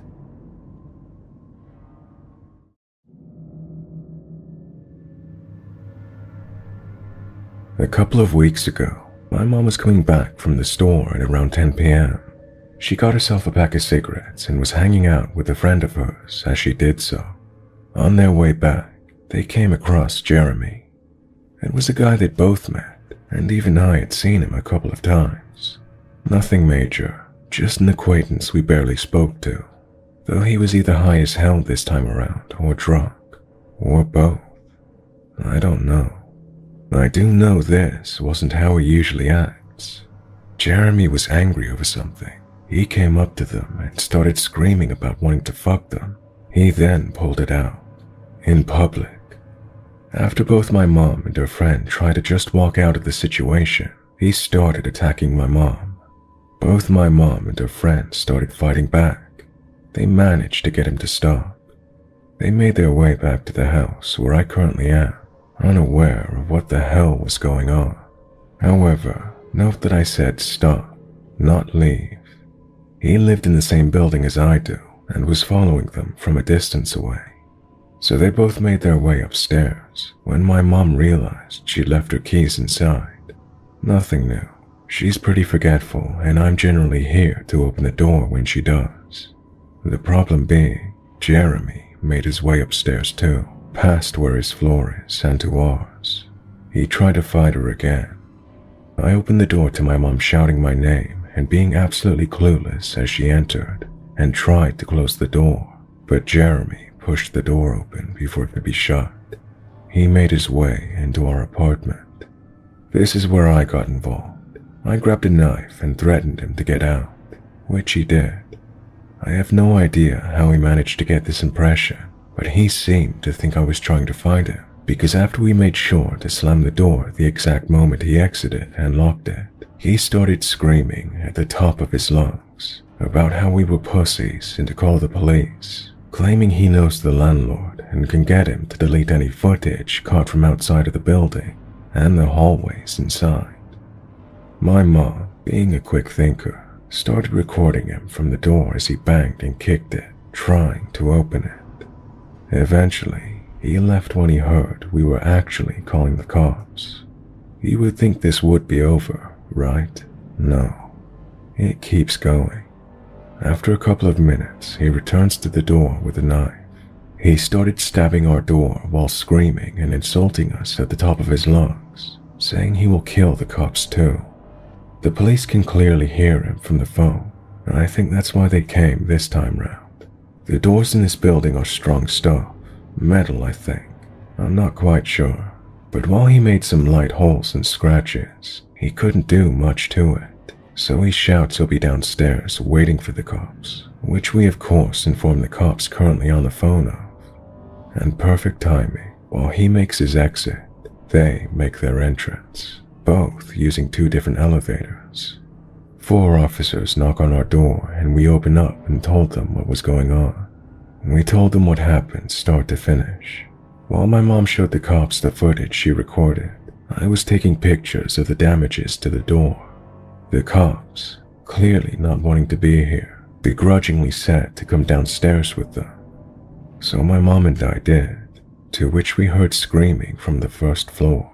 Bear in mind, we were on the 5th floor and heard him perfectly, though his screaming stopped really quick when 4 cops showed up. Instantly went, "Oh shit," and he started playing nice with the cops. The cops were not having any of it. They arrested Jeremy right then and there. His friends were there, asking what he did, screaming and shouting at the cops, but they eventually ran off. Jeremy was taken away. I sent the damages of the door to the lawyers, and I don't know what happened about that.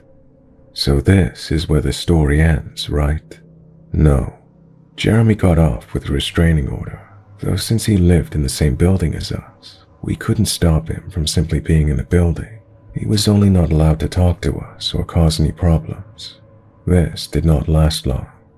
On my way to the store, maybe 2 weeks later, he and his friends were all outside of the building in a group, chatting and drinking. When I walked out, Jeremy instantly switched up the topic, saying, "You see that kid?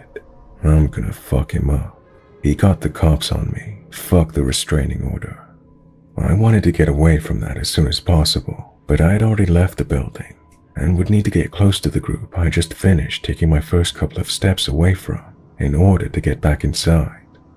So, I quickly make my way to the store, since I would be in public with people present. I end up just getting everything I need from the store while trying to call my mom to tell her what happened. She didn't answer. Great. And here's where I admit I was a bit dumb. I should have instantly called the cops, but I didn't. I didn't remember what Jeremy was wearing, and I am honestly a wreck with anxiety. I wanted to first see if the group was still there before I attempted to make the phone call. They weren't, and I quickly made my way upstairs and informed my mom, who calmed me down and got me to call the police. The exact same police as last time showed up, and thank God for that, since they were well aware of Jeremy being a nutcase from the last time. But this time, we had no proof other than what would just end up being a he said she said scenario.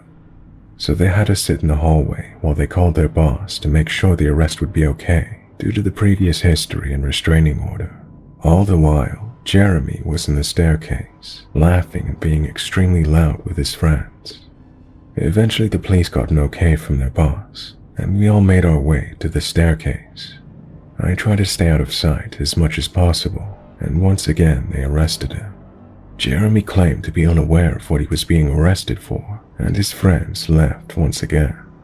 His sister, who was in her mid-20s from what I could guess, was screaming though, insulting them and saying he was being arrested for no reason.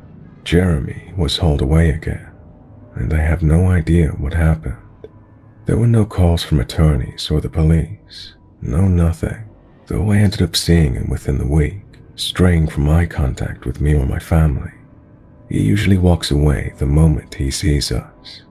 I wish more came out of this, but I'm happy we are being left alone all the same, though he is always pissed at seeing me.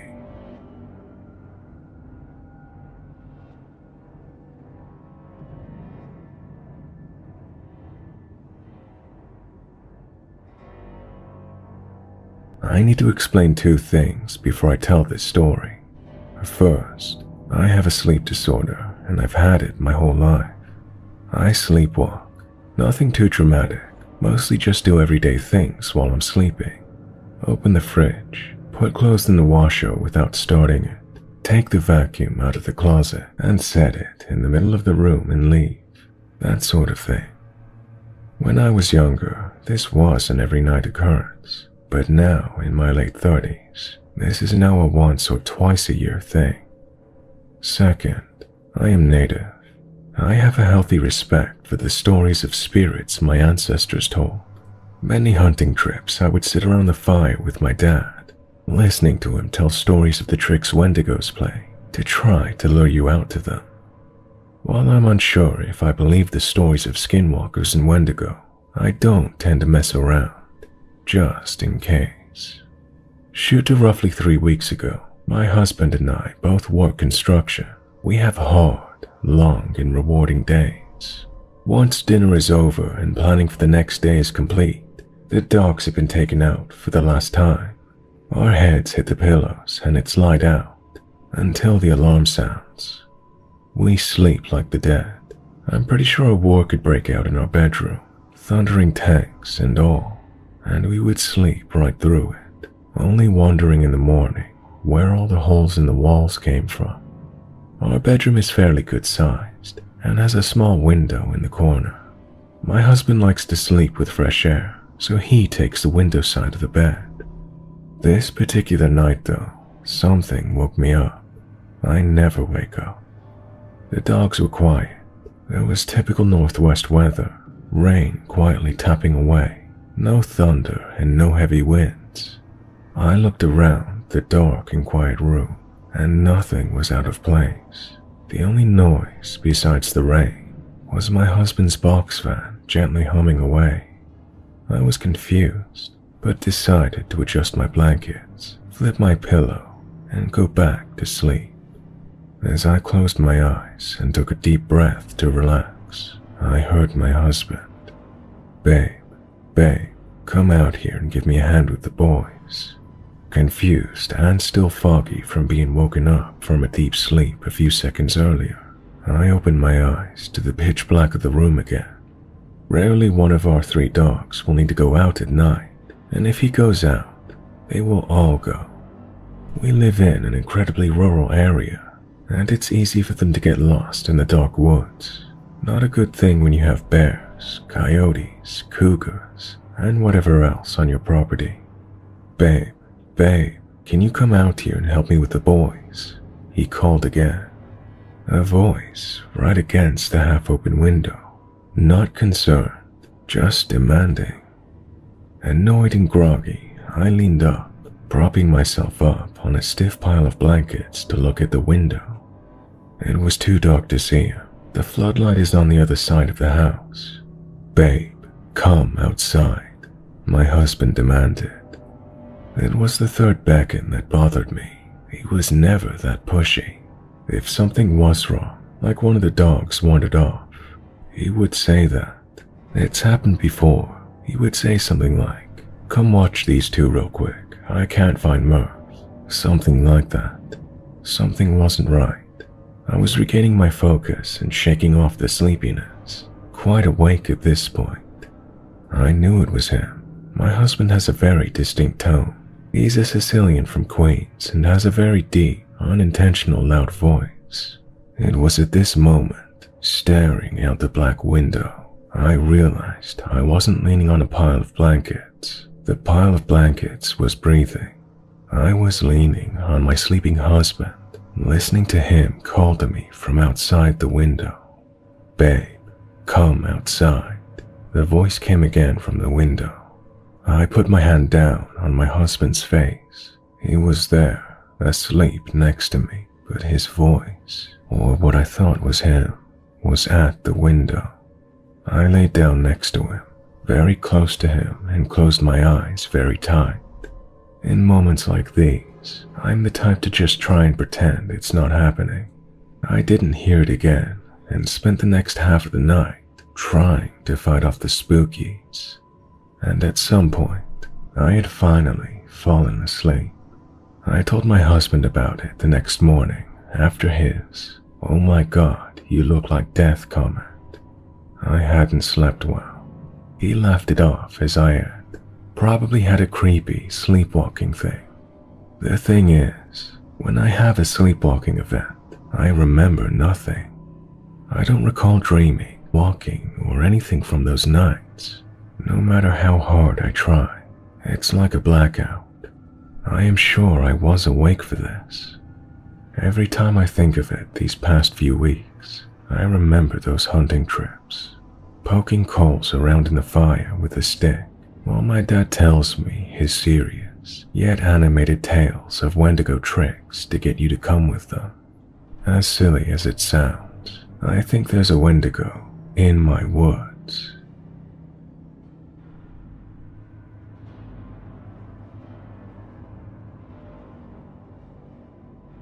I live with my boyfriend in a small fourplex in a very small town. I work at 6 a.m. and wake up about 4:30. About 2 weeks ago, during my morning routine, I noticed someone standing behind a dumpster 20 feet away. I know my apartment is the only one with lights on, and he's looking at my window, just watching for about 5 minutes when I notice a dog with a man. I just wrote it off, until today that is. This morning I left for work as usual, stepped out the main door and scanned the area. All clear. I walk the 10 foot to my car, buckle up and start my music. I back out of my spot, and when I shift to drive, suddenly I see a man with a bucket on his head, standing at the end of the walkway. They were within 3 feet of my car. We made eye contact, and he pulled the bucket off of his head. The man stepped toward me. I panicked and floored it before he got closer. I'm honestly scared. I even told my boss that if I didn't show up or call, that I was in trouble. I feel so scared. I'm gonna be carrying a can of wasp spray to my car every morning at least, until the pepper spray I ordered arrives. The police and the landlord have been contacted, as well as the neighbors.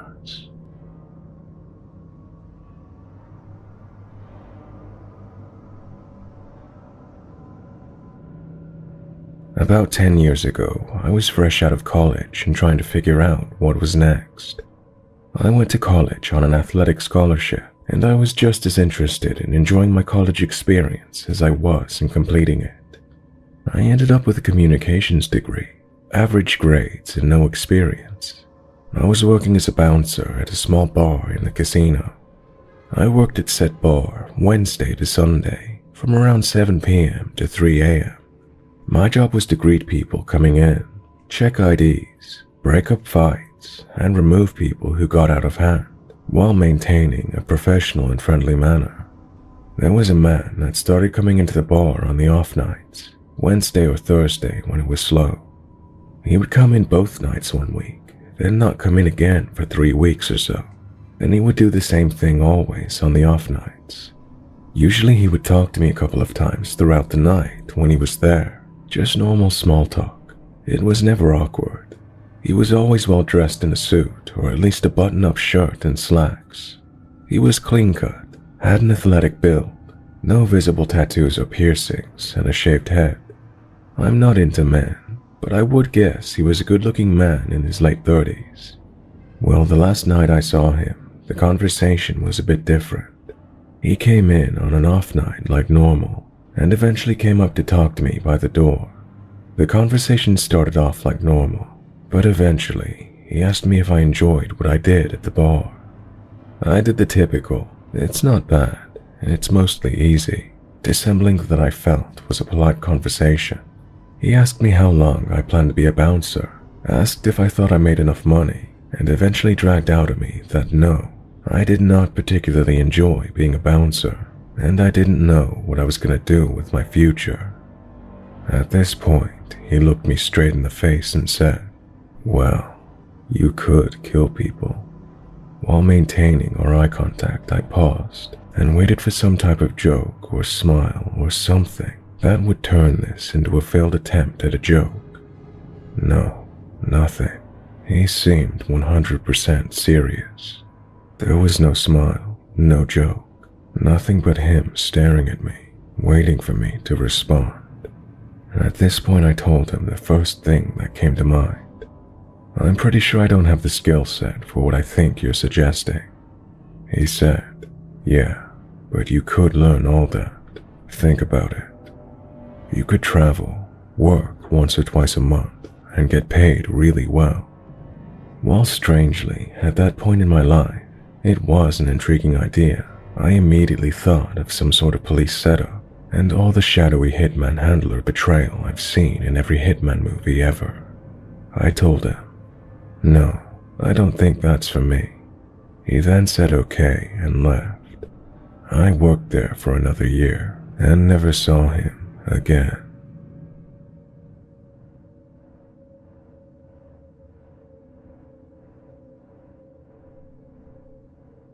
I was in a hotel and happened to be completely alone.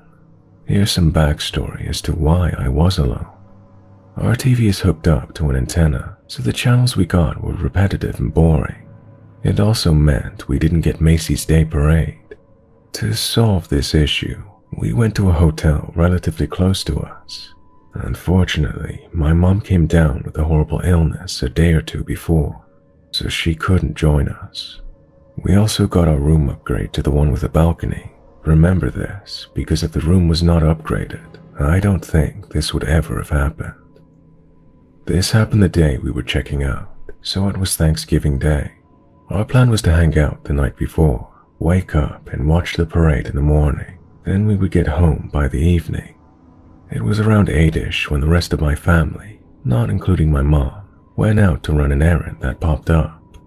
I, being lazy and not wanting to get ready just yet, opted to stay in the hotel room. Before he left, my dad said to double lock the door and always check the peephole should someone strange show up. He even did a practice run before he left. In some weird twist of irony, someone started knocking on the door not even 5 minutes after they'd left.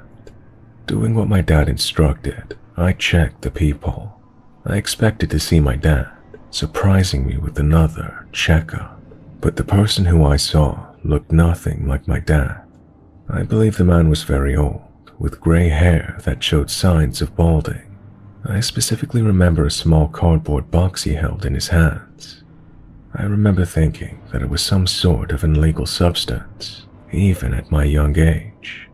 Fear set in as I stood there, unsure of what to do. Then I remembered what my dad said to me if this situation should ever happen. The man said, "Are your parents here?" "No, they're down in the lobby but will soon be up," I said. "Why are they down in the lobby?" At this point, I didn't know what to say. I'm sure now my dad meant to talk to them if they're hotel staff, so I backed away from the door. In hindsight, I'm also sure he knew what my dad had told me. It would turn out his room was right next to ours. I ended up FaceTiming my mom. I had an iPad because I wasn't allowed a phone at the time. She contacted the rest of my family and said to get hotel staff on the line. I tried calling them, but they didn't pick up. Not wanting to annoy them, I did not call again. I know that was stupid of me, but I was young and didn't know how to handle this. While this was happening, the man began banging on my door with a new intensity and was yelling for me to let him in. With all the shouting, I could not hear my mom, so I went out onto the balcony. However, that spot didn't last. I soon went back over to the people to see what was going on. There was what I believed to be a security guard trying to help the man get into my room. The weird thing is, the key he was using didn't work for my door, so there was no way it could have been a master key this staff has. Not to mention, this hotel does not have security, just staff, and I don't remember him wearing a uniform. I walked back out onto the balcony, freaking out. That's when he went into his real room and began banging on the windows, screaming for me to let him in. Terrified, I ran into the bathroom and locked the door. That's where my dad found me. The man's excuse was that his son and his girlfriend was supposed to be staying in our room. That was blatantly untrue, and probably to save himself. I didn't look old enough to be in a relationship, and he should know that since he saw me. If it weren't for my dad telling me to check the door, I would have opened it to that stranger. And with the perfect timing of his arrival and his knowledge of a young girl being alone, I have reason to believe he was stalking us. Thankfully, I'll never know that outcome. We never did upgrade our antenna, but luckily live streams became a thing.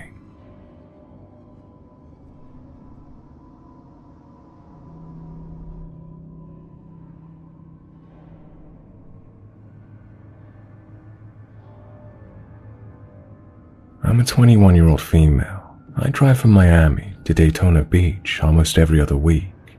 I make sure to fuel up before I start driving, but this one day, this one unfortunate day, I didn't.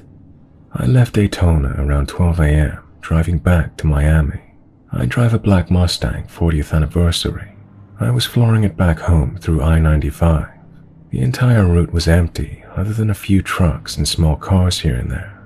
I was jamming to some good music, not paying much attention to what was going on with my fuel tank. Around 2:30 to 2:45 a.m., the low fuel warning came up. I saw it and started looking for the nearest exit, which happened to be Boynton Beach. I have never been there and had no idea about how the area is. I took the exit and saw there's a Circle K right off the exit. I was a little relieved, because now, at least I wouldn't run out of fuel in the middle of nowhere. Now with barely any fuel left in my car, I pull up to this gas station. It's totally empty. I cannot even see a single car inside or even outside on the road. There were no people other than one tall man in a red-colored jacket walking around the area near the side of the gas station store where all the parkings are. But he was not very close to the pump I was at. I was a little scared. I usually try to shake off my fear by telling myself it's nothing. This man at this point is looking at the ground, but kind of walking in the general direction of my car. I'm still inside the car, contemplating whether I should get out or stay in. Usually I would have just gotten out and fueled, not being scared. But that day, something in my gut told me to lock the door and wait inside until he either goes away or walks past my car. At this point, this guy is just a few feet away from my car, still not looking at me. I'm trying to tell myself, it's okay, he doesn't even care that I'm here, I should get out. But then, my worst fear comes to life. This man looks straight up at me and dashes towards the driver's side door. He tries opening it. It's around 3 a.m. with no other people in the general vicinity. I froze for a second and thought I was gonna die.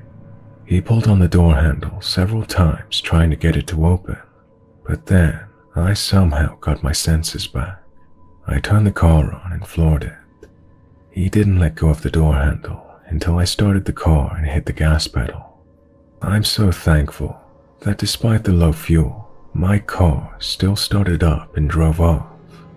I had nothing on me to defend myself. Nothing at all, other than a plastic fork I got from Panda Express earlier that day. I still can't get over the whole experience. It scares the living shit out of me.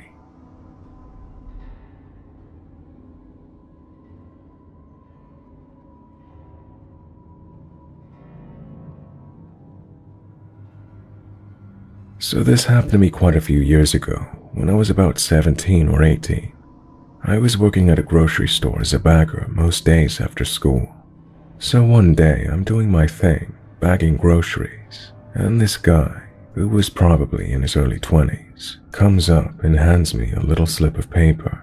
He didn't say anything, and he leaves. I was in the middle of working, so I put it in my pocket and forgot about it. A few hours later, I remember it and read it.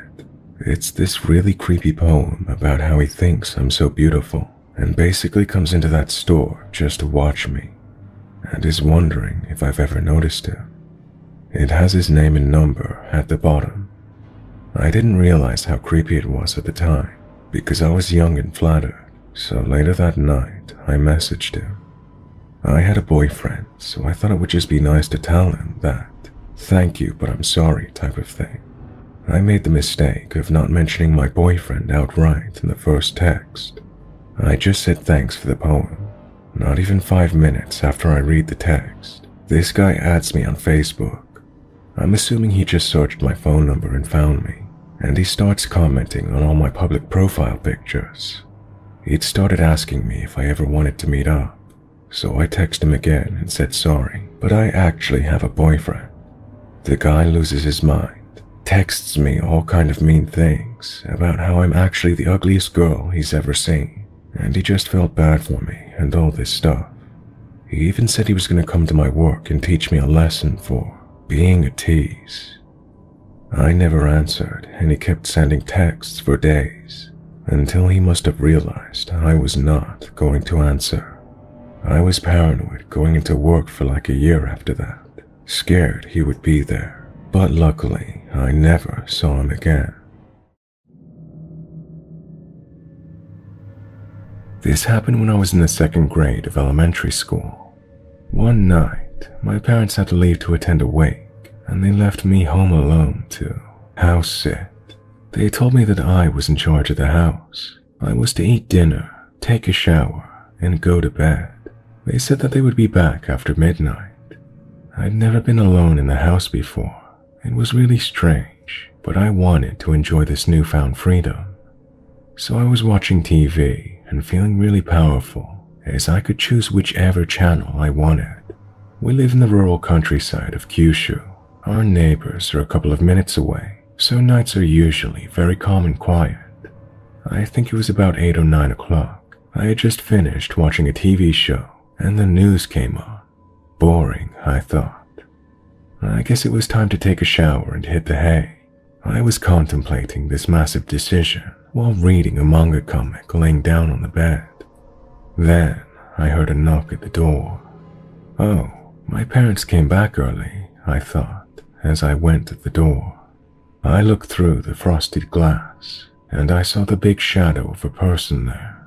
My mom was only around 4'9", so it couldn't have been her. Maybe it's my dad, I assumed. I called out, "Hello?" A deep male voice replied, "Hi, little girl. Is your dad home?" My dad was a bit of a drinker, and he often hung out with booze hounds. I thought that this might have been one of his pals or something, so I carelessly responded, "No, he's not here. He's at a funeral." There was a short pause. "And what about your mother?" I didn't know what to say. I knew my mom hung out with her friends, and they went drinking too, so maybe this guy knew both of them. But something told me not to reply. I felt a bit suspicious. What do I do? I thought that no matter what I would answer with, I might end up making another mistake or getting into trouble somehow. "Mom's not home either," the voice persisted. This was so strange. We never usually had people coming to the house at this time of night. This wasn't right. There was something about his voice too. It didn't sound like the local accent. This wasn't good. I felt extremely anxious, and I couldn't bring myself to say anything in response. "Are you alone in there, little girl?" I began to cry silent tears while standing still and silent. "Can't you open the door for me? I have something I have to give to your dad. I'm just here to drop it off," he said in a voice so extremely sickly. The kind of voice you hear when you're trying to coax someone into doing something. I mustered up enough strength to reply, "Can you come back tomorrow?" He didn't reply. He just started to violently turn the doorknob. I understood this man's intentions now, and it felt like an arrow of ice went through my heart. My throat closed up and I couldn't breathe. I couldn't scream. Then came the sound of his fist punching the frosted glass. "Open it," he roared again and again. "Please stop," I pleaded. "It's so loud," I said. Then my brain kicked into gear, and I ran into the living room and grabbed the house phone. I didn't even know the number of the place where my parents were at. My parents had told me about people who would call the police when they don't need their help. Hoax calls. I was nervous, thinking I might get into trouble for one of these calls. While I was panicking about what to do, I heard the glass shatter in the hallway. He had breached the door. A horrible, thick arm shot through the hole. I remember he was wearing a jet black jumper. I screamed for help. I remember thinking this was more like a scene from a movie, not from real life. The arm was searching for the lock. While the arm was desperately probing for the lock, I heard another scream coming from outside.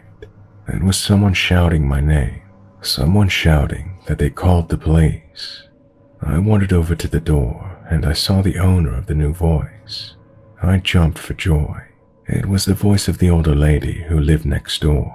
She had heard all the commotion and came to see what was going on. As she shouted that she called the police, the man ran for it. I let her in. I was inconsolable. I just bawled my eyes out the whole night through. The police arrived about 30 minutes before my parents came back. When my parents did come back, they apologized again and again for leaving me by myself.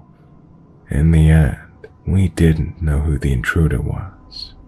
My dad assumed it was a robbery attempt. Just as a side note, our town is located along the East China Sea in Kyushu, and there are a lot of suspicious ships around the ports.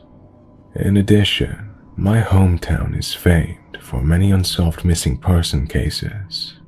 We never found the man, but I often replay that moment in my head over and over. Thanks to that man, I have had countless sleepless nights. I don't like to think about what might have happened to me if my neighbor hadn't been there. We've become very close with our neighbors after this, and my parents never let me house sit again.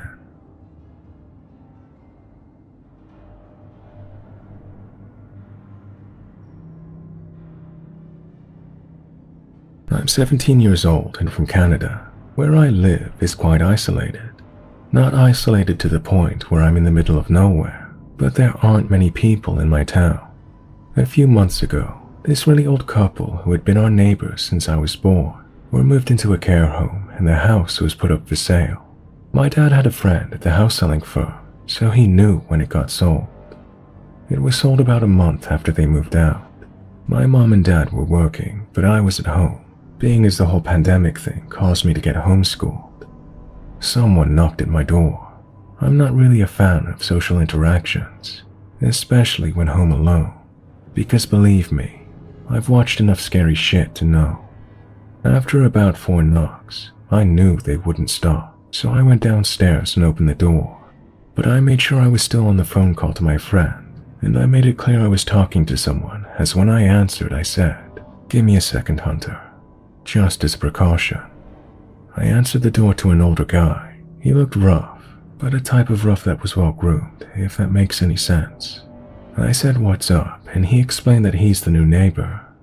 I didn't know what to say, so I was just like, "Oh hey, what's up?" He asked if he could come in because it was snowing pretty bad outside. He just came up to inspect his property, knowing my mom would shout at me if I got off on the wrong foot with the new neighbor. I let him in. He just sat on the sofa while we talked. He had questions about the neighborhood. After about 10 minutes, he asked if he could use the bathroom and then said he would be on his way. I said, "Sure, it's upstairs on the left." He went up and I was still on the phone to my friend. He was up there for about 5 minutes, so I shouted up, "Hey, are you okay?" Not that I was concerned, I just wanted this guy gone. He replied, "Yeah, it's all smooth sailing up here," or something like that. When he came down, he wasn't wearing his jacket anymore. Instead, he had rolled it into a ball in his hands. At the time, I didn't take note, but the more I think about it, the more sense it makes. I see him out and say goodbye, and that's that. I talk to my friend on FaceTime and then go upstairs to my room. Now, I have OCD, so I know I'd never leave my door open just a bit. I think to myself, what has this guy done as I look around? The only thing I noticed that was out of place was my drawer. The middle one was just a bit open too. I check it, and all my underwear is gone. I check my dirty laundry basket behind my door. All of my dirty underwear are gone from that too. I call my mom and ask her about the underwear and if she's done some laundry. She said no. I freak out and I call my dad and ask him about the neighbors. He says, "Oh yeah, I've spoken to the dad. British guy. Lovely fella." My heart sunk as I realized I let a random guy in my house, and God knows why he wanted my underwear. I haven't seen him since, and I haven't told my parents about it as it's pretty embarrassing. It only adds fuel to my mom's argument that I can't go to college, as I'm too immature and unable to take care of myself.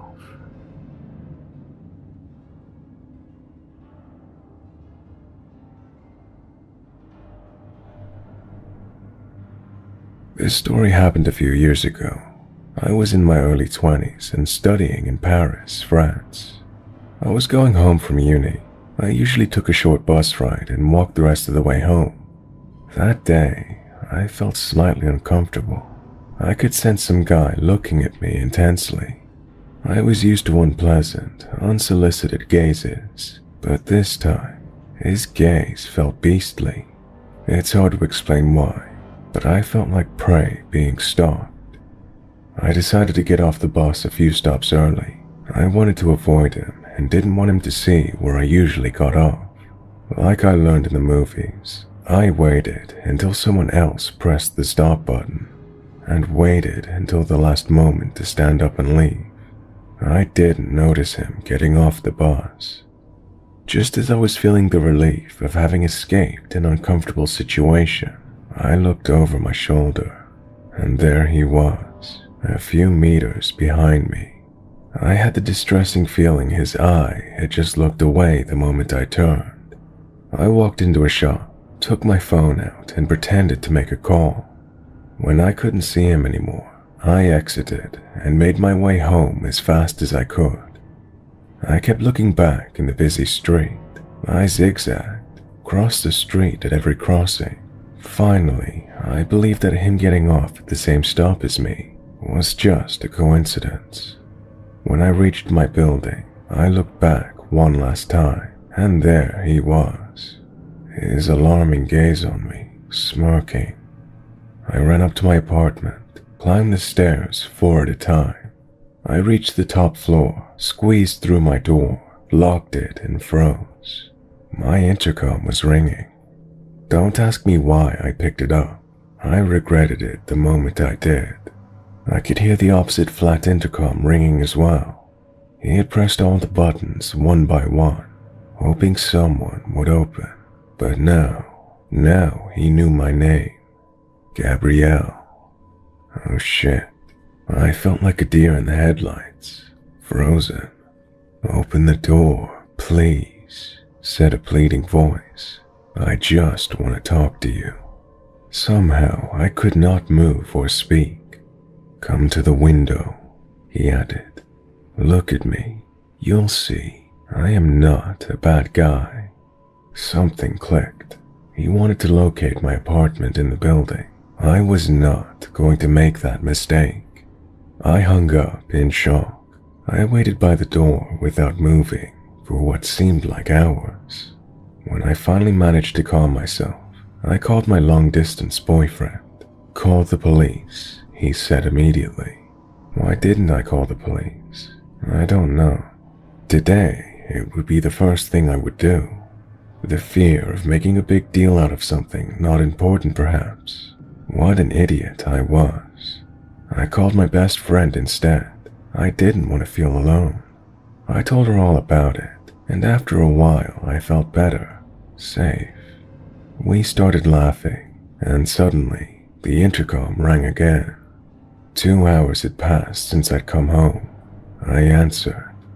"Gabrielle," said the voice. "Open, please." I still remember the chills I felt. He was still there. He was there all this time. I was silent, petrified. He was silent, but I could sense his trepidation. "Gabrielle, let me in. I am so thirsty," he said. "Just give me a glass of water." This broke the tension. I hung up. Curled up in a corner in the recovery position, terrified, I waited. I was scared to make a sound. I knew he couldn't hear me from the hall, but I was scared to even breathe. The intercom rang again and again. I didn't answer this time. I crawled to the sofa and fell asleep in exhaustion. I heard the intercom ring one more time in the middle of the night. I woke up in the morning, afraid to leave my apartment. I called my dad, who came to pick me up. There was no one in the hall, but there was a note in my mailbox. "Gabrielle, I am a nice guy. You should have opened to me," was written down on the note. We immediately went to the nearest police station. The police listened, and of course told me that I should not hesitate to call them. My dad called a locksmith to install a digicode on the building door the same day, and wrote a message to each of my neighbors, asking not to open the door to anyone they did not expect. He sat in the cafe in the front of my building with 2 friends every evening for more than a week. I never saw that stalker again. After this episode, I used a different route to and from uni every day. I kept my phone tightly in my hand and looked back every few meters.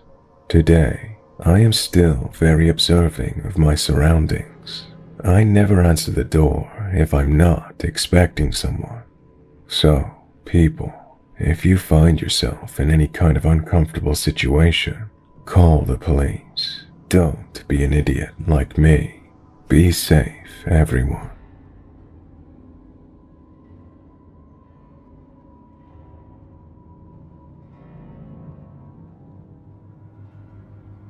For almost a few years now, end of August 2019 to be exact, I had moved into an apartment in a different city because my mother, who I lived with in my hometown, passed away from cancer. I have moved here with my long-term boyfriend and 1 other roommate. We all absolutely love it here. The location is great. It's a 15-minute bike ride from my university, and it's located at a square with a grocery store, drugstore, lunchrooms, and that kind of thing. So we have pretty much everything we could possibly need to survive within walking distance. However, after just a month or 2 of living here, someone has started to ring my doorbell at exactly 11:05 p.m. semi-regularly. Sometimes every day, sometimes every other day. Sometimes there's a week in between, and sometimes there's a couple of weeks in between. But it is always around 11:05 p.m., and every single time, I get no answer each time I ask through the intercom who it is. Except for one time, but I will get to that in a bit. At first, I thought it was friends from one of the neighbors who accidentally rang the wrong doorbell. But after around the 4th time, I grew suspicious. And after more than those 4 times, I started noticing that it always happens at either exactly 11:05 p.m. or a couple minutes earlier or later. My boyfriend and my roommate both work at bars, so they work until very late and would usually only get home around 2 a.m. So each time it happened, I was always alone at home. It started to really freak me out after a while.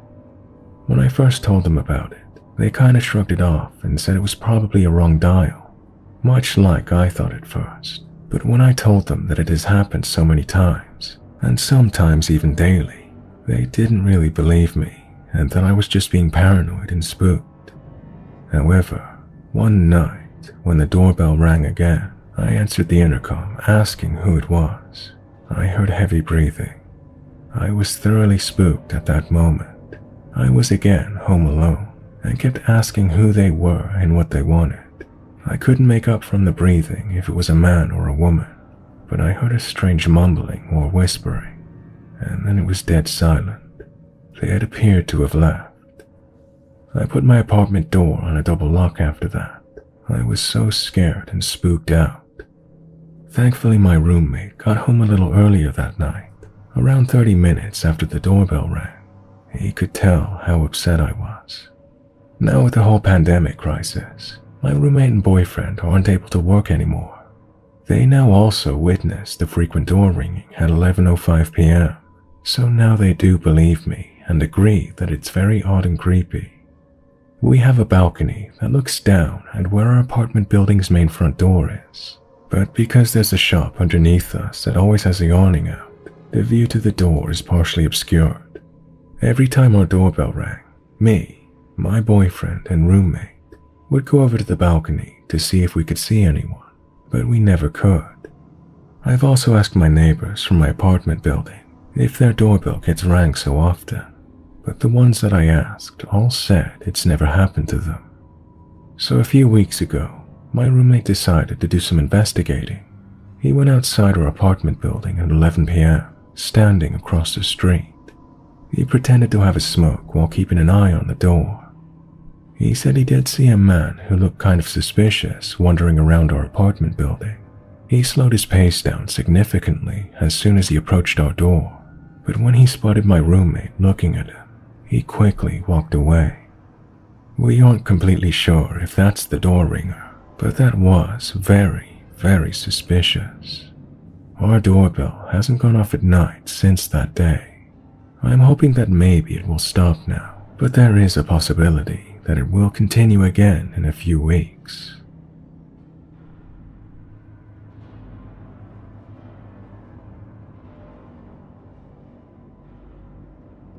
This all happened roughly 5 years ago, but the experience has haunted me almost every single day since it's happened. I'll start off by saying that at the time I was pretty young, single, and very keen to have my first experience with a guy. I spent a while looking through dating apps, talking to a few people until I finally came across a guy who seemed interesting. We had a lot of things in common, so I thought it would be a good idea to meet up with them, since we had been talking for almost a month. Now, even though I was only young, I wasn't naive or stupid. I was, and still am, a very cautious and paranoid person, but for some reason that day, I made what possibly could have been one of the worst decisions of my life. I invited him to come spend the night at my place. My parents are away for the weekend, and I had the place to myself. It seemed like the perfect opportunity for him to come over. He lived around 3 to 4 hours away from my place, yet he was eager and almost desperate to come see me, so he set off as soon as he finished work, which was around 11 a.m. The whole time he was driving to my place, I had this sickening sense of doom, almost as if something was going to go very wrong. I almost texted him a couple of times to tell him I wasn't interested anymore, but I hesitated as he was only 10 minutes away by this point. I jumped up as I heard his car pull up, and I expected to be greeted by a smile once I opened the door. But he pushed his way through and continued to stare at me blankly, all whilst my 2 French bulldogs snarled and growled at him, which they never, ever do to anyone. Things instantly seemed extremely odd. He followed me quickly to my bedroom and didn't waste any time in aggressively undressing me, which I hesitantly went along with, as this was my first experience with a guy, especially as he was almost 6 years older than me, so I was pretty tense. Fast forward to a couple of hours later, he suddenly asked me if he could sleep in my room, which did confuse me as it was only 5 p.m., but I told him it was fine and I would continue to watch movies by myself downstairs. After an hour or two, I heard what sounded like furniture being moved around and the sound of him talking, so I made my way upstairs and opened my door to find him crouching in the middle of my room and breathing extremely heavily. When I asked if he was okay, he motioned for me to get on the bed, where he sat me on his lap and proceeded to place a blindfold over my eyes and put his hands lightly around my neck. I was already feeling extremely uncomfortable, which worsened as he tightened his grip around my throat and said, "Does anyone know I'm here? Do your friends know who I am or what I look like or anything?" I instantly answered, saying that my sister and friends who live nearby knew. This was a complete lie, as I don't have a sister, and my friends were unaware, but something inside of me forced me to say it. After a few minutes of awkward silence, he stood up, gathered his things, and I noticed that in his backpack he had tape, rope, and handcuffs, which at first didn't concern me, as I knew he was into that stuff, but I think it was intended for something much worse. All of a sudden he said, "I think I'm gonna head home. I have a long drive and I'm rather tired." I didn't hesitate to let him out of my front door, as I was already extremely uncomfortable. As he left, he failed to make any eye contact or say goodbye. He raced off down the street as soon as he got into his car. I ran back to my room to check if he had left anything, as he left in a hurry, and I found a note on my desk with the words, "Being nice is what saved you." At the time I had no idea what the note meant, but now that I think about it, I seriously think that he had very ill intentions toward me. I'm still angry at myself for even letting a stranger into my home, which is obviously a big mistake. I immediately blocked him on all of my social media. I'm just so lucky I made it out alive. All I know is that he's somewhere back in America. I don't really know why he was living in the UK at the time that I met him, but all I can say now is that I'm glad that he's many miles away from me.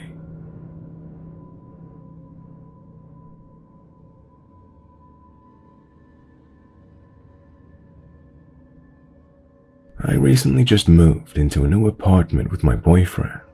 We'd been living here for a few months now. I was really excited to move out because my old apartment was really old and falling apart, and I also hated my neighbors, so I was really looking forward to moving. When we first moved into the apartment, something seemed off right away from the start. It felt like someone was watching me when I was in the shower or in a room by myself, or I would hear footsteps in a room that no one was in. I didn't think much of it. I just thought it was my imagination getting to me, being that I was in a new apartment. Now, I don't really believe in the paranormal, but after this incident, I'm starting to believe that we're not the only ones living here. My boyfriend was at work when this happened to me. I've been watching scary movies all day, so I was a bit scared to be in the new apartment alone. I was sitting on my bed watching a scary movie with my 2 cats when I heard a knock. I thought it was just in the movie, so I kept watching when I heard it again. Only this time, it was a bit louder. I paused my show and went to go check if my boyfriend got home early, looking to see if I locked him out by accident. I went to check my front door, but he wasn't there. I went back to my room and saw that my cat Nova was looking at something. She was staring in the closet with wide eyes.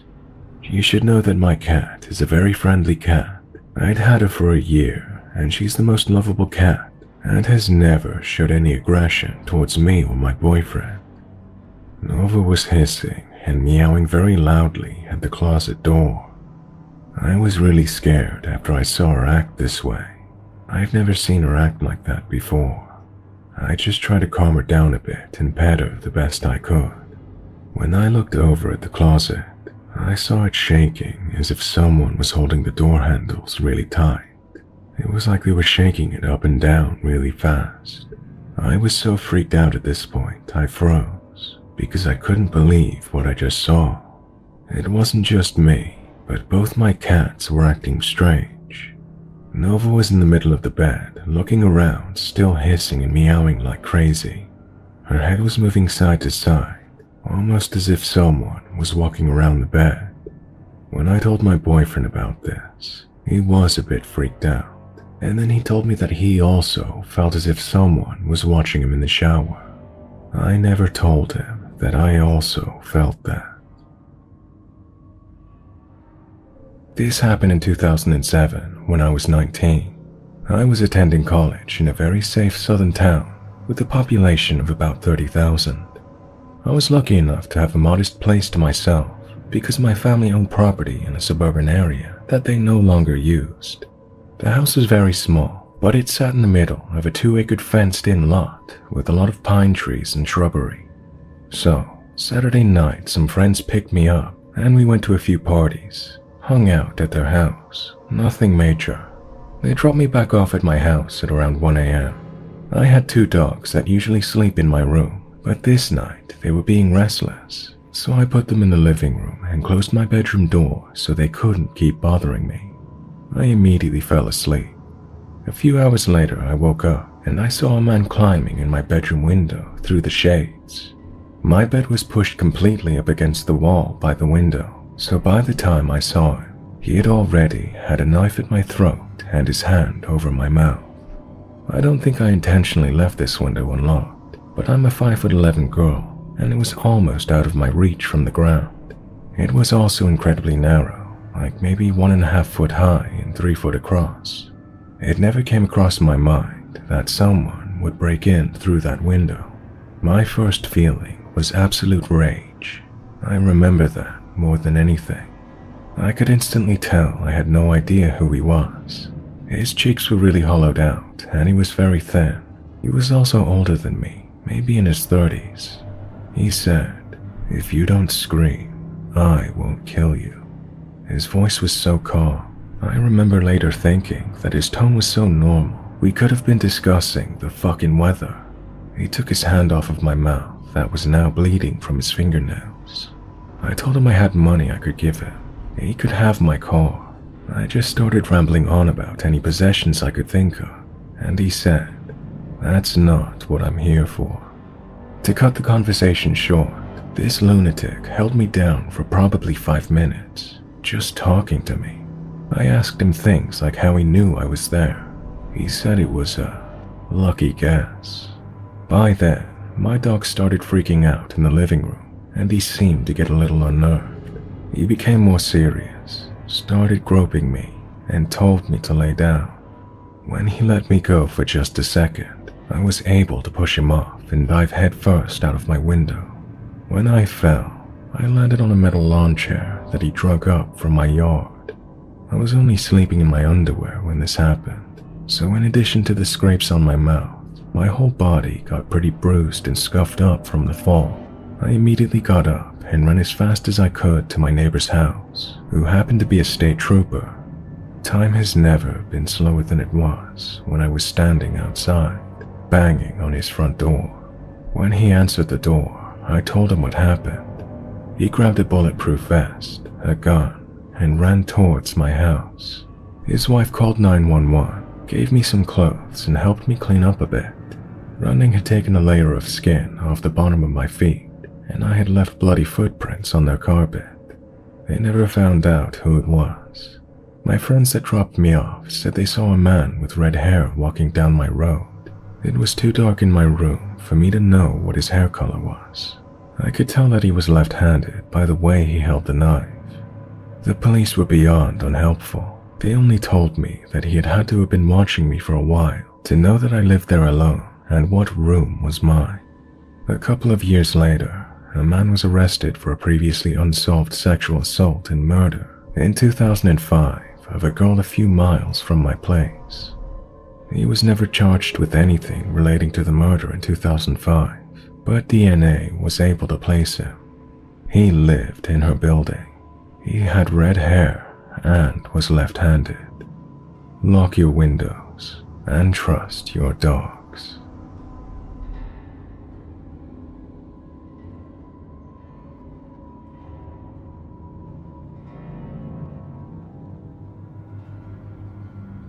I'm an only child. It was about 6 in the morning on a Sunday, and I was in my living room watching cartoons with both my parents asleep when I hear a knock at the door. It was a pretty woman in her 30s, holding a large cardboard box. I'd never seen her before. There's a big white van pulled up in the street in front of my house, with a man in the driver's seat. She told me the box is from my parents, and asked if they were home. I told her yes, but they're asleep. She said, "Oh, that's okay. I can come back later," but that she has something for me too, and it's in the car. She asks if I could come out and help her get it out. I'm lucky because I just started kindergarten, and we just had the stranger danger talk just a couple of days before. I said to her, maybe later when my parents are awake. Goodbye, and I shut the door. Immediately I told my parents, and they didn't believe me. A couple of years later, I told them the exact same story, and they realized I did not make it up. To this day, they have no idea who that woman could possibly be based on my description. My dad had a meth addiction at the time and hung out with a lot of questionable people, so I wonder if word spread around that he had a daughter, or that maybe someone had just happened to notice by watching the house. I'll never know, but they never came back.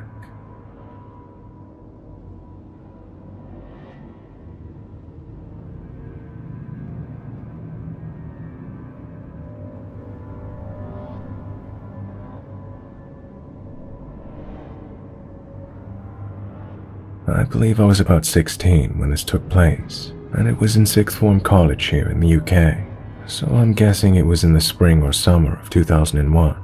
It was either a Friday or Saturday night when I got a text asking what I was up to and if I wanted to go out. I had no idea who the text was from, as the number wasn't saved in my phone and didn't have a name at the end of the text. I text back and got a call. Picking it up, I hear my friend Ong's voice. I was happy to hear from her as we went to secondary school together. I went on to college, and she decided to do other things, so we didn't see each other regularly anymore. She didn't have social media and refused to have a mobile phone. I praised her for finally getting with it and getting a phone. She burst my bubble when she said it was her friends. We had a quick chat. It was probably about 10 p.m. I couldn't be asked to get ready, so I declined and said another time. Around 12 a.m., I got another text. I thought she was contacting me again. The text read something along the lines of, "Hey, this is Daniel, Ong's friend. I'm bored and stuck here till Ong wants to leave. I hope you don't mind me texting you." I didn't. At this age, I used to be up till stupid o'clock on the internet, and as he was a friend of my friend, I didn't see a problem. So he texted me for a bit. It was kind of a nothingness conversation. Around 2 a.m. or so, I get a call. It's him. He said I sounded nice and that he wanted to have a chat with me. Okay, cool. I'm still wide awake, so we had a chat. It was alright. We had a laugh, talked about nothing much for a while, then said goodbye. The next morning, I get a text from him. I reply. He texts me all day and rings me again later. I find out more about him, that he works in the local shopping center in a certain store I went to all the time. The kind of stuff he likes, which is nothing like me, but whatever. We talk about where we live, as we live in different towns about 20 minutes apart by bus. At this point, he knows what I look like, as Ong had showed him photos of us she had, but he also saw my Friendster page, which had current pictures of me. He, like Ong, didn't have social media back then, so I had no idea what he looked like, but he described himself. I didn't really care what he looked like, as I wasn't interested like that, but I had no problem in chatting to him. So this carries on for a week or two. Him texting me and calling me to find out about me, asking lots of questions, which at the time seemed harmless enough. Around this time, I had time off of college for Easter holidays. He starts saying we should meet up as both of us are free. I tell him I can't as I have some coursework to do. This was only half true. I did have classwork to do, but I always leave it till the last minute. I was just busy being lazy and sitting about the house. He clearly didn't get the message as he started texting me constantly. If I didn't reply to him fast enough, he sent more messages and would call. I told him I was so busy trying to do classwork that when I have time, I will text him. After a few days of that, I got a message saying, I had to go do something in your area. Let's meet. I told him I was busy and couldn't. He said that was okay, but then kept bombarding me with texts, urging me to meet him. No. 2 days later, I get a message from him saying he's in my area again. We have to meet. No. The end of that week, he is there again. And once more, my answer is no. The start of the next week, he goes on about being in my area again. I ignore the text this time. Later that day, I get a call from a local area number. I pick up, and it's him. He says he's here and wants to hang out, and that I didn't reply to his text. I tell him I'm not at home and I've been flat out, and I say once again that I will text him when I'm free. I found out the number he called from was a public telephone box on the main road that connects to the road that I live on. The constant texts were annoying, but I let them slide as I had no intention on meeting him. It was only a text, but to find out that he was actually literally in my area and knew round about where I lived. All the questions he was asking before that seemed harmless, all made sense now. He was narrowing down where I lived to the street, as I have a college at the bottom of my road and a park at the top. He knew this. He knew what bus I got from college and the stop I got off at, which further narrows down the part of the street I lived on. He used to ask things about the clothes I wore and accessories I had, what patches were on my backpack and that kind of thing, so he would definitely know it was me if he saw me. Now this was not cool at all. I told him I'm not meeting him anytime soon, that I'm busy and he needs to chill the hell out as I don't need the hassle. This really put me off wanting to speak to him, as it was all fucking weird and I really should have told him to fuck off at this point. But when you don't really care about the person, other than to have a chat with, I just thought if I lessened the contact, he would get bored and piss off of his own accord. School started again, and I felt safer knowing that he couldn't be in my area when he had college quite far away from me. There would be no chance that I would run into him, except for the shop I usually went to, which was near my college. I avoided going there as there was nothing in there I couldn't get elsewhere. I really didn't want to go into the shopping center unless I had to, and that would be during school lunchtime, so he wouldn't be there. This wasn't because I was scared. I just didn't ever want to meet him. And I was starting to get pissed off the more I thought about it, and I didn't want to be nasty to him, so the texts continued. Over the next few weeks, I wouldn't reply to the majority of them, and when I did, they were polite. I stated that as I had exams soon, I didn't want the distraction. I then started to ignore his messages. They didn't stop. Another phone number I didn't know texted me. I asked who it was, and of course it was him from his mom's phone. He was really pissed off I replied to that text and not his. This was becoming a joke. During this time, one Saturday night, my mom rang me as I was coming home from a gig. She told me a boy I went to primary school called Morley rang to speak to me today. He asked if he could call again, and before the call ended, he also asked if I had a boyfriend. I was confused. Morley used to like me back in primary school, but we hadn't spoken since we left school at 11. Our moms did still chat occasionally, so I had no clue what the hell that was about. I get a call from Morley the next day. He tells me he's sorry for ringing me, but he really needs to ask me a question. He asked me if I had a boyfriend. I said I didn't. He then asked me if I knew someone called Daniel. I said yes, that I'd been speaking to someone called Daniel, but what started out as a pleasant chat and some texts had turned into way too much. He then went to tell me that Daniel goes to his sixth form and is loosely associated with his friend group. No one really likes him. Boys being boys, they were talking about girls. Daniel went on to talk about his girlfriend. They asked questions about her, and he told them who she was, what she looked like, what she was into, where she lived, and that kind of thing. He didn't think much of it. When he came back to school after the holidays, he had a bunch of clothes in his bag. They asked him where he was going, being as they wear uniform at their sixth form. He was bragging about how he'd come straight from hers as he stayed around her house a lot during the holiday. He told them in detail how he slept with her and got up to all sorts. He used to entertain them with stories all about her, and after a while, he finally showed them her picture. It was my picture. Morley was livid on the phone. He said the stuff Daniel was saying that we had done was just plain nasty, and the stuff he was saying about me he didn't think was true. He wanted to confirm that. He told me he would ring me back in a few days. Daniel was still trying to speak to me. After hearing from Morley what he'd been up to, I'm clearly not going to answer. I set the number to divert. I don't know if you could block numbers back then, but if you could, I didn't know how. I ignored the messages he sent me. I didn't even open them. I got home from school Monday afternoon at about 6 o'clock, and I got a call from Morley, who again was pissed off, but was delighted. He told me he just got home and that Daniel had come into school with clothes in his bag again that morning. He said how he'd been staying at mine and that we slept together again.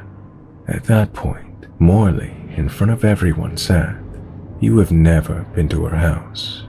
And of course Daniel was adamant that he had. Morley replied, "It must have been a Wendy house, as he knows for certain that he has never been to my house." He told Daniel that he knew me and had spoken to me yesterday, confirming that I am not his girlfriend. He brought up the fact that he has never met me, he's only spoken to me, and how I refused to meet him, and have been pretty much ignoring him as he kept turning up where I live to try and spot me. This did not go down well, obviously, as he'd been made to look like a complete fucking twat.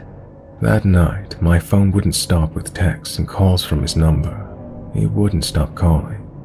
I told my mom everything after Morley called, as she wanted to know what it was about. At 11 p.m., Daniel called again. I gave the phone to my mom, and she picked up. He was sounding all in a panic, saying he needed to talk to me. She said no, that I was in bed, and it was inappropriate to call at this time. Not only that, but to not call me ever again. The number was put on divert, and I was still getting voicemails. I texted him and told him to leave me alone, that it really is enough now. I know what he did, and that I don't want to know him. He went quiet till around 2 a.m., where he started calling again from a third number. I was asleep and my mom was awake. The call woke me up, so I called her in. She picked up the phone and went mental at him. She said she knows all about it and to leave me alone, or there will be trouble. He still texted after that. My mom was beyond livid, and at 6 a.m., she rang his mom's mobile, woke her up, and told her all about what her son was up to. She was initially pissed off to be woken up so early, but when my mom laid it out, she just went quiet and said, "I'm sorry, I will deal with it." I didn't hear from him again after that. Ong called me. I hadn't spoken to her since that first night, probably just over a month ago. She said she found out what had happened, I think from his mom. She wanted to know the validity of the call she received, and was so incredibly sorry. She said that he wasn't even really her friend. They knew each other from primary school, and he lived close, that he just turned up at her house and imposed himself on her. Her mom would always let him in, despite her warning her not to, as she was fond of him, so Ong just put up with it. She did say in the past, when he was in secondary school, he became obsessed with a girl in their area, and used to effectively stalk her. The mother of that girl complained to his mom, but his mom just thought he was young then and didn't think he did stuff like that anymore. Clearly, he didn't change. So, Daniel, for a 17-year-old, you were a fucking wrong'un.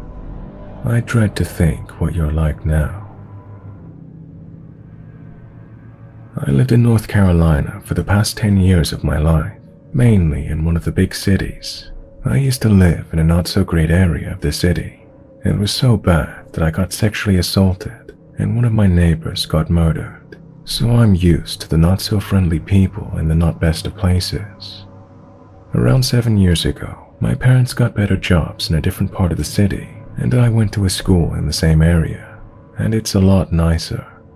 I feel safe enough to chill outside late at night, and everyone is pretty friendly. Still, we're cautious. I'm trained in karate, my dad owns 2 shotguns, and we have a 130-pound American Akita named Jax. Honestly, he's scary looking, but he's a big baby. There's a neighborhood cat he's best friends with, and he cries when people don't pet him. But he can be scary. The first time he barked, I nearly shit my pants. Because he's so big, people tend to stop and ask about him when I'm walking him. They'll come up and ask the typical questions about what breed he is, how much he weighs, and all that stuff. He normally sits there and loves the attention. Everyone in my neighborhood is friendly for the most part, and they know me as the girl with the gigantic dog. One evening in mid-June, I'm walking Jax and listening to my music when we cross the road, and this guy is parking in his driveway. He's older, probably in his mid-40s, and he waves at us. I wave back and try to continue on my way, but he approaches me. I groan internally and yank out my earphones as he walks over, all smiles. "What kind of dog you got there?" he asks, and I notice he's covered in what looks like engine oil. "An American Akita," I respond, trying to keep it short and simple so I can get back home and eat dinner, but this man keeps talking. "Jesus, he's a big one. How old is he asks, and I tell him he's 6 years old and that he was born on Christmas. The man nods and smiles, and I notice that something is up. Jax, for once, is not sitting down and wagging his tail, begging for attention. Instead, he's pulling on his leash and trying to drag me away. I assume he just wants to finish his walk, so I tell the man bye and turn to walk away when he yells after me. "Wait, can I buy your dog?" he asks. "I'll give you $600. I turn around and look at him with a shocked look on my face. Until then, no one had ever asked to buy my dog from me. "Sorry," I stammered out. "He's not for sale," I tell him, and Jax is still tugging on his leash. I'm starting to get creeped out. Who just asks to buy someone's pet from them on the street? The man frowns and crosses his arms. Well, do you want some vodka?" he asks. "Sir, I'm 17, I tell him, starting to back away. He laughs and shakes his head. "Come on, I won't tell. Loosen up a bit, girl," he says, and he grabs my arm and starts pulling on me. Just then, Jax comes whipping around and starts barking like mad. This guy lets go and starts cursing at me, and Jax is still losing it. I've got tears in my eyes and I start running up the street back to my house, dragging Jax with me, who's still barking. At this point, his really deep and animalistic bark has attracted the attention of all the other dogs in the neighborhood, and as I'm running about 2 blocks to my house, there's about a dozen dogs barking in their yards and houses. I got home, locked the door, and told my mother what happened, while Jax stood at the window for a good 30 minutes, just staring at the street. It's been a year since that happened, and I don't walk Jax that way anymore, but I did notice that the house has been foreclosed on.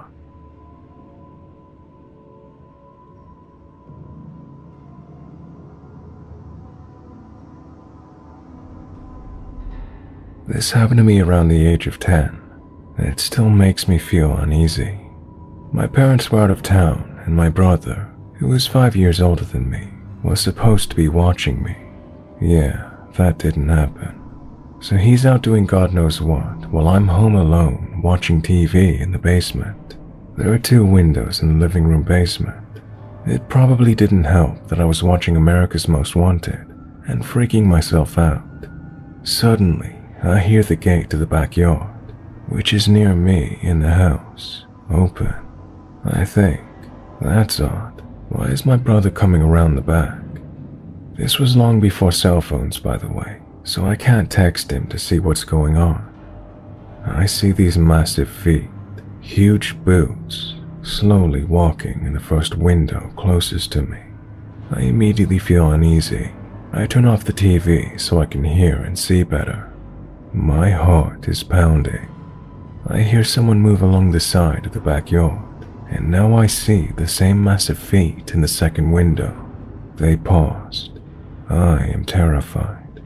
I wonder if my brother is pranking me, but I'm too scared to be mad, and they seemed way too big.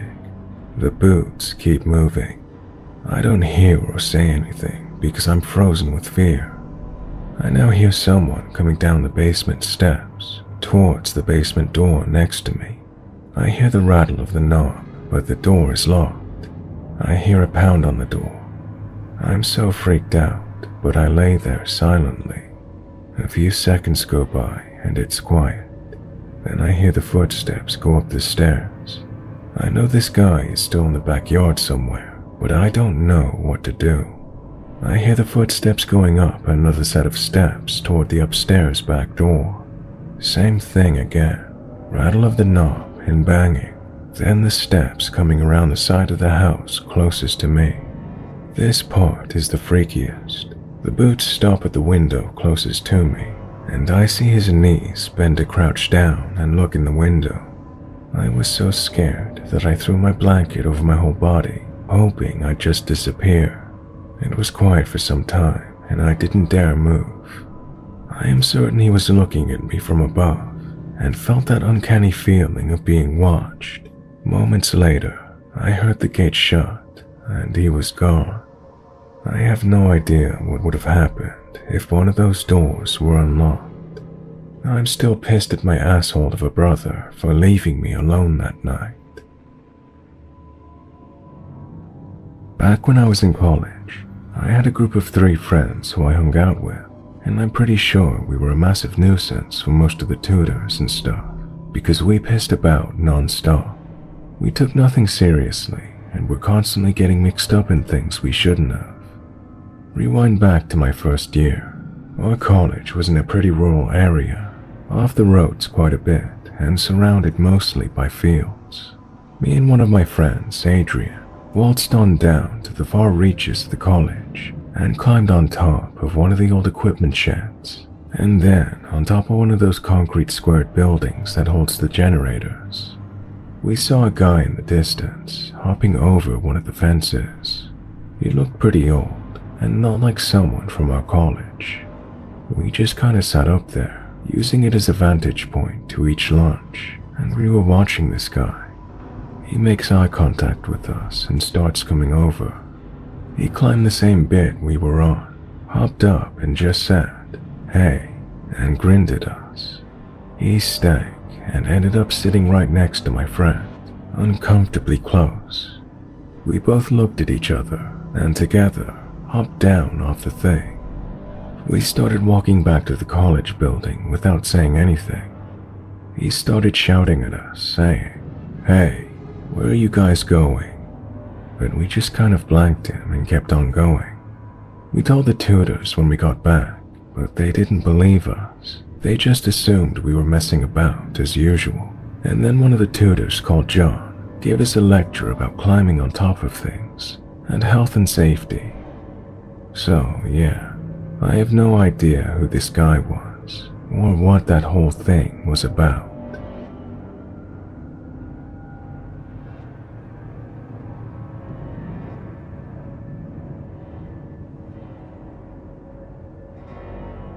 About 6 years ago, I was working at Target as asset protection. About an hour before my shift ended, I was walking around the store on a slow weeknight. There were not many customers. Once I finished my shift, I went to the grocery area to get a few things.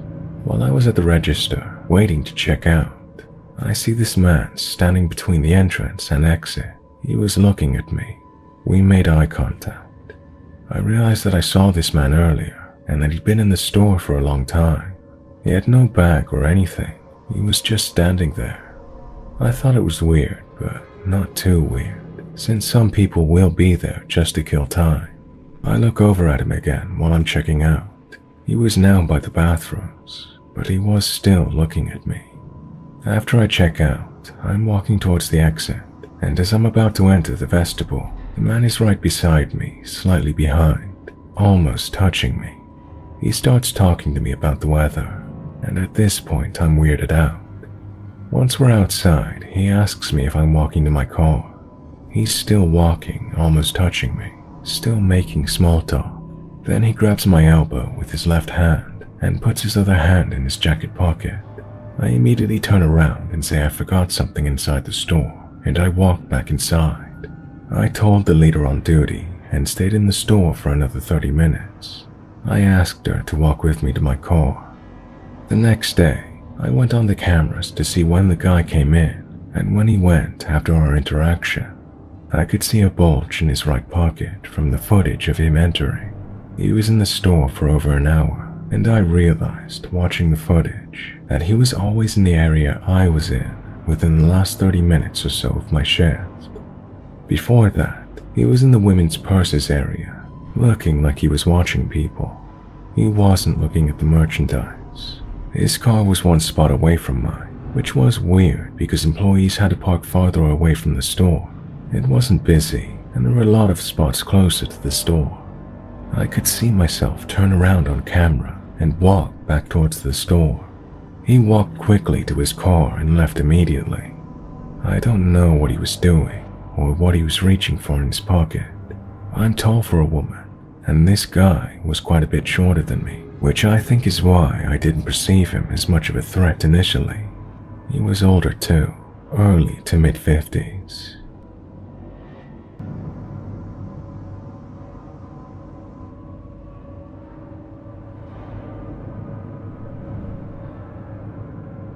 This happened last year around mid-May. I had just got home from getting my son his first haircut. I had just laid him down for a nap in his crib and laid down in my bed myself. I heard the front door handle rattle. I never locked my door during the day, but today I had, which is so strange, I don't even remember doing it. It rattled a few more times. My window in my room, that is level with the head of the bed, faces the porch. So I peeked out and I saw a really tall guy trying to peer in my other window. Then he just sat in the chair I have on my porch, literally right by my window that my head was next to. I honestly did not hesitate to call the police because I don't own a gun and my baby was in the home. I didn't want to risk being confrontational. After about 6 minutes on the phone with the dispatcher, whispering the details to her, a police officer came. He tried to run and they arrested him. I was later told he had a warrant for burglary.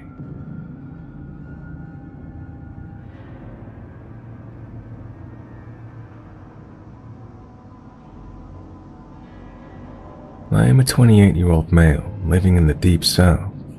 I am a functional, medicated, and therapy-attending paranoid schizophrenic. However, I wasn't always this way. And this story comes from a time before I even knew what was wrong. It was about April 2007 when this happened. I had just come out of a painful divorce. She had taken all of my friends away from me in the process. I was, obviously, trying to reach out to anyone I could, but I had severe codependency issues that I didn't know how to address. Anyway, I found myself wandering the game section of my local Walmart. As I am still a gamer at heart, I had to see what was available. Things were going alright. I seemed to be in control of myself. Then he appeared. This poor, unsuspecting soul started talking to me about World of Warcraft, which I happened to play. I perked up at this point, thinking I could make a friend, a new friend that hadn't been taken from me. We made casual jokes and talked about the new expansion. At this point, his mother came by and took him to another aisle. He didn't say goodbye, he just walked off, and just like that, our conversation was through. Well, in my mind, we had made a connection. We had bonded. In my sick, twisted state, I thought he would appreciate if we hung out for a while, so I followed him. I made a point to casually stroll down the aisles that he happened to visit and strike up conversations with him about different things. Jokes I can't remember. I could tell he was getting creeped out by the third time I'd done this. He started getting this deer-in-the-headlights look every time he saw me, and it was starting to become a horror story, though in my eyes, it was perfectly natural. At some point, however, his fight or flight must have kicked in, because when I appeared, as soon as I opened my mouth to speak, he screamed, "Leave me alone," and stormed off, dragging his mother as quickly as he possibly could. This was a wake-up call for me, that I was being severely creepy and also a stalker. I realized that this could very well be the behavior that caused my divorce in the first place. I checked myself into a mental institution soon after, and I got the help I needed. I am now significantly better, and my relationships with people have improved greatly. I now have good friends and a loving fiancé. Not all creepers mean to be creepy. Some of us just need the proper psychiatric help. On behalf of all the unknowing and good-intentioned creepers out there, I humbly and sincerely apologize for our behavior. It doesn't make it forgivable, but I hope it does give some context as to what goes on in the mind of a creeper. Thank you for your time.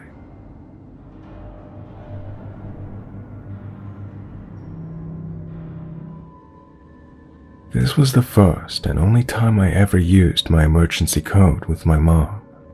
My dad was in a band, and some of his band members were in a country band that had a performance on the 4th of July. It was taking place on a ranch-type area near a highway. When I got there, I quickly realized that everyone there was either 20 years older than me or 10 years younger. I was 17 at the time, and so I realized that I was most likely going to be bored there for 3 hours. One of the band members' wives brought over a girl who looked to be my age. She introduced her to me and treated her like a friend. The girl, Sarah, started talking with me and asked if I would like to go for a walk around the field. I agreed, and we set off. We started talking about school, and it turns out she's a year younger than me, and that she was homeschooled. I told her that I went to an all-girls Catholic school, and she quickly started talking about how she thought most girls were pretty bitchy, and she was Catholic. She practiced witchcraft. I thought it was kind of weird, but I tried to be open-minded, so I wasn't judging her. We finally got to the side of the field that couldn't be seen by people at the event, but it was right next to the highway. There, we came across the body of a dead deer. She looked at me and said, "I really wish I could take its hoof. I wonder if I have any bags on me." I thought she was joking, but she reached into her backpack and pulled out a knife and a brown paper bag. She went over to the dead deer and started sawing at its foot, but she couldn't get it all the way through. She tried to get me to help her, but I said no, so she put down the knife and ripped the hoof off with her bare hands.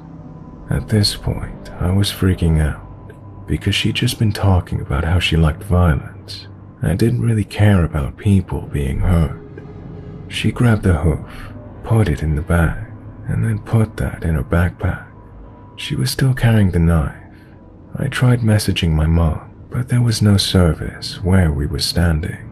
We kept walking, and she was talking about how she would put curses on people she didn't like, and how she was completely desensitized to death and the killing of animals because she'd grown up on a farm where she had watched her mother cut the heads off of rabbits.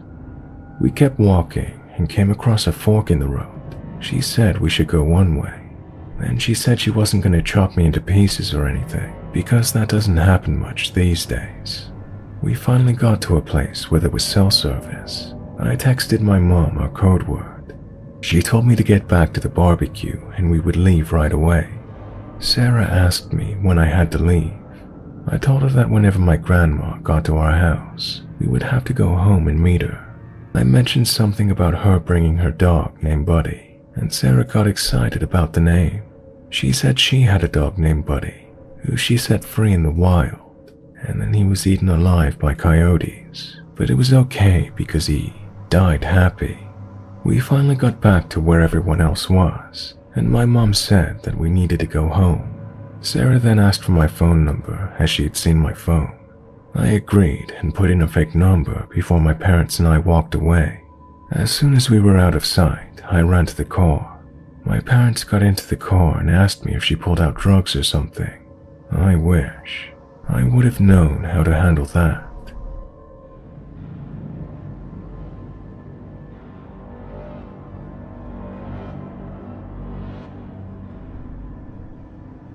I woke up around 3 in the morning to my dog ferociously barking.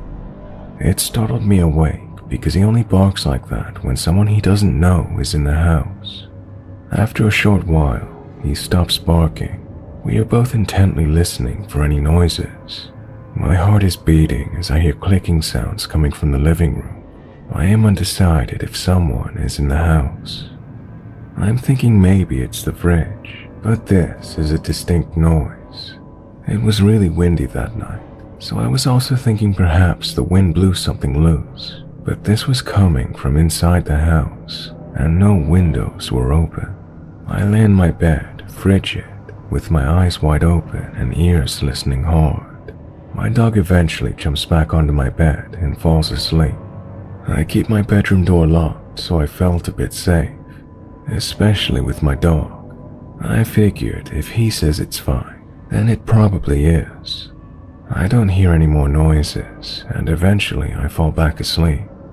The next morning, I examine the living room for any possible culprits of the noise. As I'm looking around, it suddenly dawns on me, the door.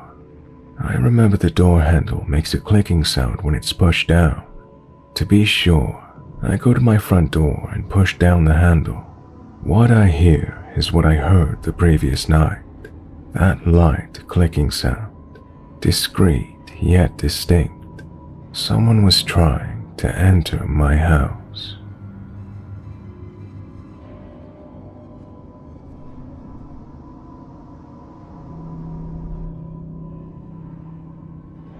I had an aunt who lived in Cleveland, Ohio, and worked for some sort of agency helping convicted criminals rebuild their lives after getting out of jail. I don't know the name of the place she worked, but I know they were involved in employment of felons as well as lower criminals. My aunt worked directly with the clients, finding out the kinds of things they were qualified to do, what skills they might have, what they enjoyed, that kind of thing. She had a lot of experience talking to people who'd done terrible things in their lives, but she never judged them for it or assumed that they would continue their criminality. The agency had to check for the clients to see if they were genuinely interested in changing their lives, so most of them really just wanted help in becoming legitimate. She had one client who had a very hard time with transportation. He didn't live anywhere near a bus station, and thus had a hard time getting to and from the agency, as well as to any job. In the months that my aunt worked with this man, they became friendly, and at one point, she offered to help him with transportation when she could.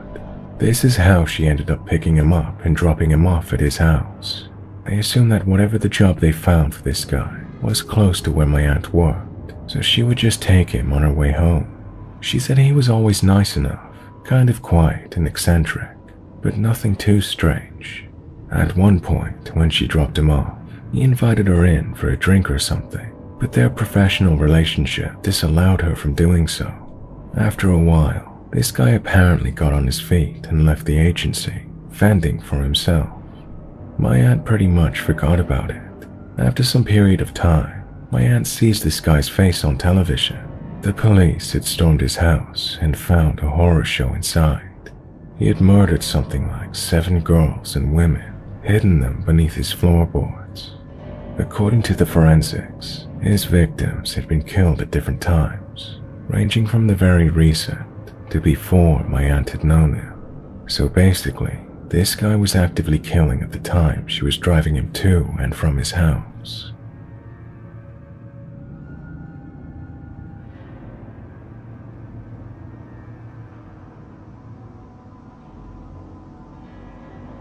I recently inherited my mom's estate after she died, and I began staying there.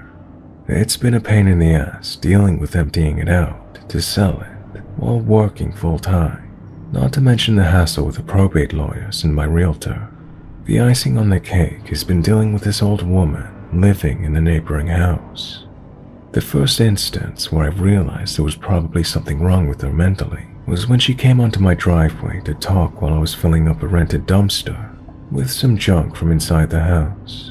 She's going on and on about a plastic baton she gave to my little sister when she was a toddler. The old lady was desperate to give it to one of her nieces, so if I found it while cleaning, I was to return it to her immediately. All this over a dollar store toy. I was annoyed and she wouldn't shut up, so I made an excuse to go inside. After I said goodbye and shut the door behind me, I could hear her talking to me as if I was still standing there. Weird. A few days later, a truck comes to pick up the dumpster. My car was in the driveway, but I wasn't home to move it, resulting in the driver going over my lawn to reach the dumpster and leaving tire tracks. It's whatever, I don't care. Later in the day, the old lady's pounding on my door. She's furious and screaming that there's tire tracks on her lawn, but like I said before, it's not on her lawn, it's on mine. It's not even close to her property line. She insists it's her lawn, and I need to take care of the tracks ASAP. Okay, whatever, I'll fix it. Anything to get you to stop screaming and away from my front door. The next day I got to the house to find that she dug up the area where the track marks were. She planted grass seeds. Maybe she felt bad for yelling at me. I dismiss it, although I do find it weird she's doing lawn work on property she doesn't even own. There are a few other small odd encounters, and the fact that every time I stepped outside, she immediately comes out to try to engage with me, but I saved the weirdest for last. Like I said, I was living in the house my mom left, specifically in an upstairs bedroom. I live alone. One morning, I come downstairs. I find an envelope on the first step right by the front door. There's a card inside, signed with the old lady's name. She writes how she's sorry about my mom. She also lost her mom at my age, and it made her feel connected to me, along with some other I'm here for you type of stuff. But I didn't put this card here. It was not here when I went upstairs to go to bed. The only explanation is she had come into my house at night while I was sleeping, and she left it on the stairs. Who knows what else she touched or did while inside of my house while I was asleep. I was very creeped out.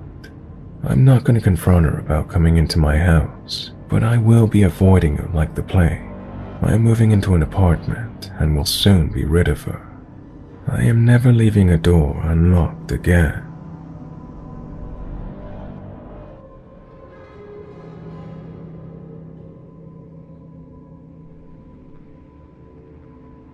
I was 20 at the time and ran a register at a very large supercenter. So large that we had 4 registers out in the garden section where I worked at the time. The fresh air and natural light made it far preferable to being inside. The customers were usually pretty friendly if you were polite. This is about one such customer, a friendly 30-year-old woman with a cart full of groceries. We made pleasant small talk and told each other a few jokes, places to eat, bad drivers we'd see, basic shit. The lady behind her joined in and we had a nice, if nondescript time. Then I scanned her last item and handed her her receipt. She let go of her cart, dropped her smile, and looked me deathly serious in the eyes and said, "Remember, if you're ever in a place you don't want to be, draw a circle on the ground and step out of it, and you'll wake up sometime else." And then she left. It was half warning, half common sense to her, like she was in the Truman Show where they say, "And in case I don't see you, good afternoon, good evening, and good night." I'd like to add that I asked the other lady if she heard that too, to which she responded with a concerned, she didn't say anything, which meant that there were 0 witnesses to what she said. I asked a bunch of my friends, family, and co-workers if they'd ever heard something like that. Dead end, whatever. The Google search or 3 later, and the closest thing I could find was an old Jewish belief about magic circles protecting you from demons. In that case though, stepping out would be, suicidal. The part that creeped me out more than anything else was how sharp of a turn it was. This woman went from being the ideal neighbor to straight up Mad Hatter on a dime. I don't know if you all find this creepy or not, but I've been kept up at night, wondering just what the fuck that was all about, and why the other lady didn't notice.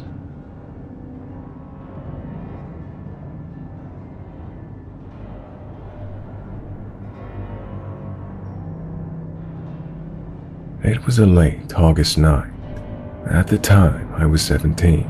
My best friend and I ran cross-country, so we would go for runs around our small suburban town at night.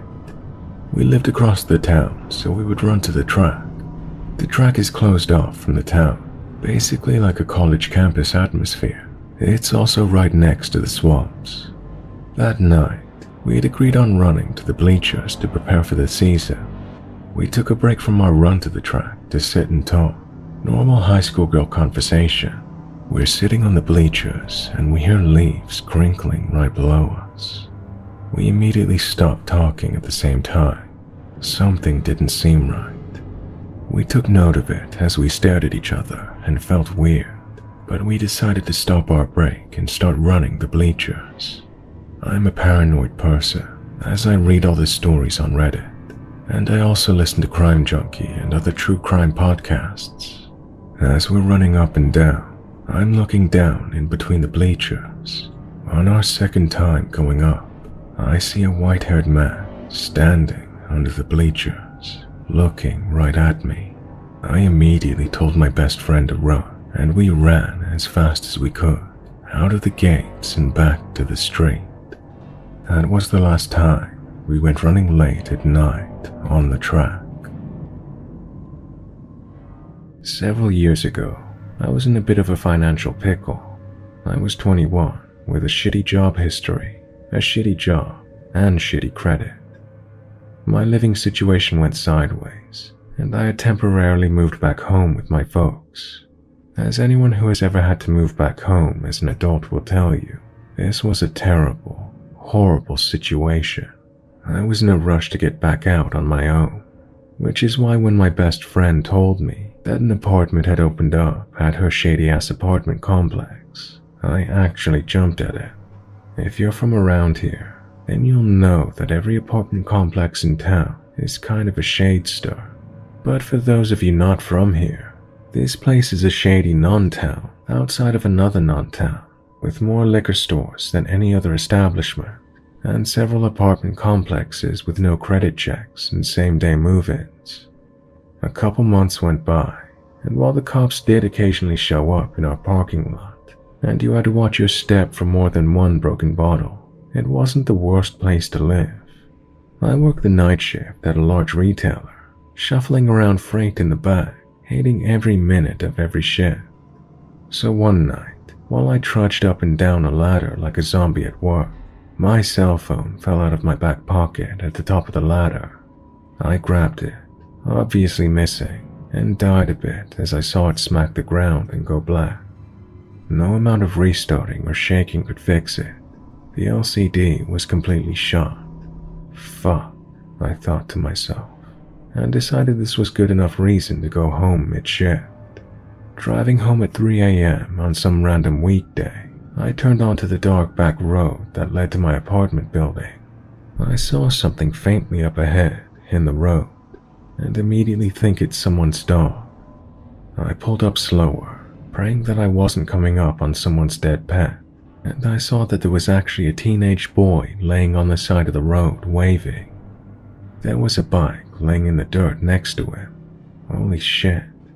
The kid saw me and jumped up, weaving toward the driver's side of my car. Now, I've made a lot of poor decisions at this point in my life, but thankfully I hadn't gone completely brain dead. I suddenly thought of all the warnings to young women about how serial killers and stuff would lure girls in by playing to their kind hearts.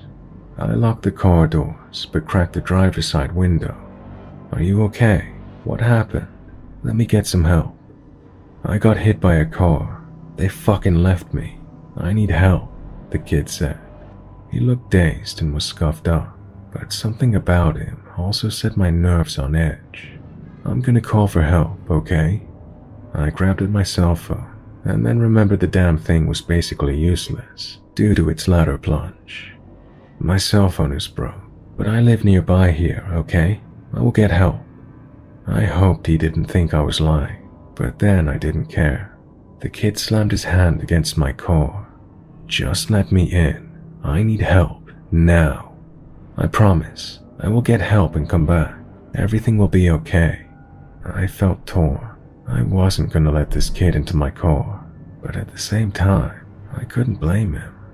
If I was scared and hurt, I would probably be frantic too. The kid slammed his hand against the car again, and I started driving. I hadn't been exaggerating. It was a 30-second drive to my apartment. I didn't have a landline, and I didn't want to somehow lead this kid to my empty apartment with no way of calling for help. I saw my best friend's car parked in her spot and immediately was thankful for the stroke of luck. I ran up the steps to her apartment and began banging on the door. Roy answered the door, probably expecting a crazy person, and was immediately even more alarmed to see me. "What's going on? Why aren't you at work?" I breathlessly explained that some kid had been hit by a car off the back road, but my cell phone wasn't working. I needed him to come back with me. Melanie, my best friend, emerged from her room, sleepy and equally confused. Roy immediately took charge, told us both to get into the car, and drove us back to the boy. The kid was still there, waving us down. Roy, a large man, Mel, and myself all got out of the car. "Help, I need help." "I'm here to help. My friend saw you and came and got me, okay? Calm down." "I got jumped by this gang, man. They beat me up and stole my backpack and rode off," the kid said frantically. I immediately became alarmed. That's not what he told me at all. I looked at Mel, my face clouding over. "I thought you got hit by a car. Why did the gang jump you?" I asked.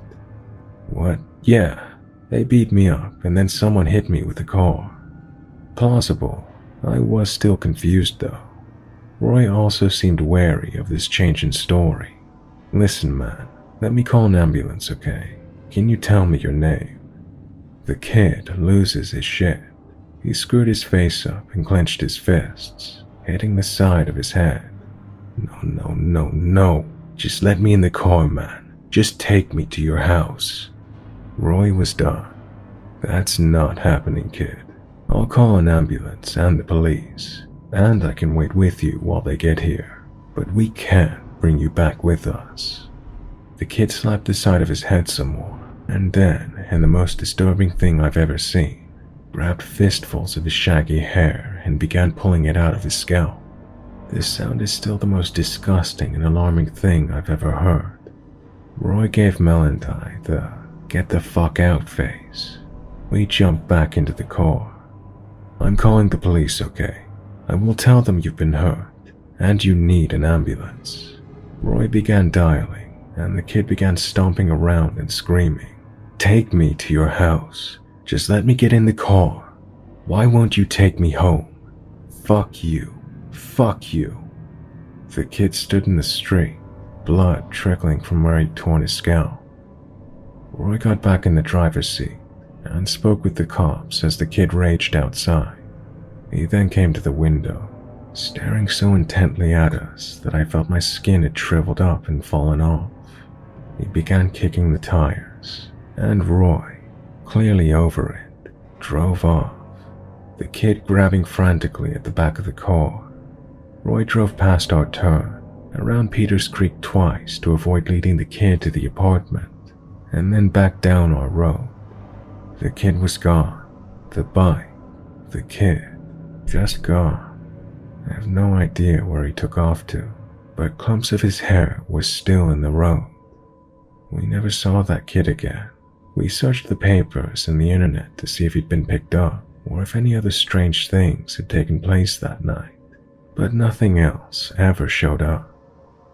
What confuses me still about it all is why he would demand to come back with all three of us. One person could obviously be easily overtaken, but what the hell were his plans for all three of us?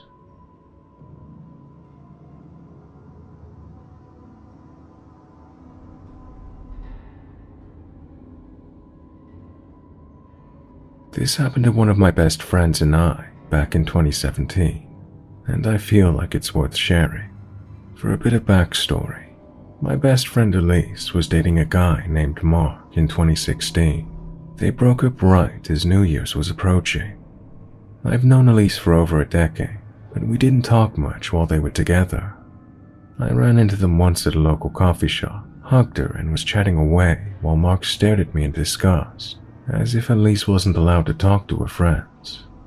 At the time, I thought nothing of it, assuming he was just antisocial. I had no idea he would go on to ruin an entire year of my life. It's really fuzzy as to how Mark got in contact with me specifically. I believe Elise posted about her breakup, and I offered my support publicly. So he targeted me. It began on New Year's Eve. He started messaging me on Instagram over and over, threatening me. I was having a get-together with my then-boyfriend, two of my now ex-best friends, and now my ex-best friend's boyfriend. I remember seeing my notifications blowing up and ignoring it. Everyone else seemed more concerned than I was. I brushed it off until late the next day. I checked my phone and I had dozens of DMs from Mark, as well as a few public posts that he targeted Elise and I in, calling us every name in the book, and claiming I was the reason they broke up.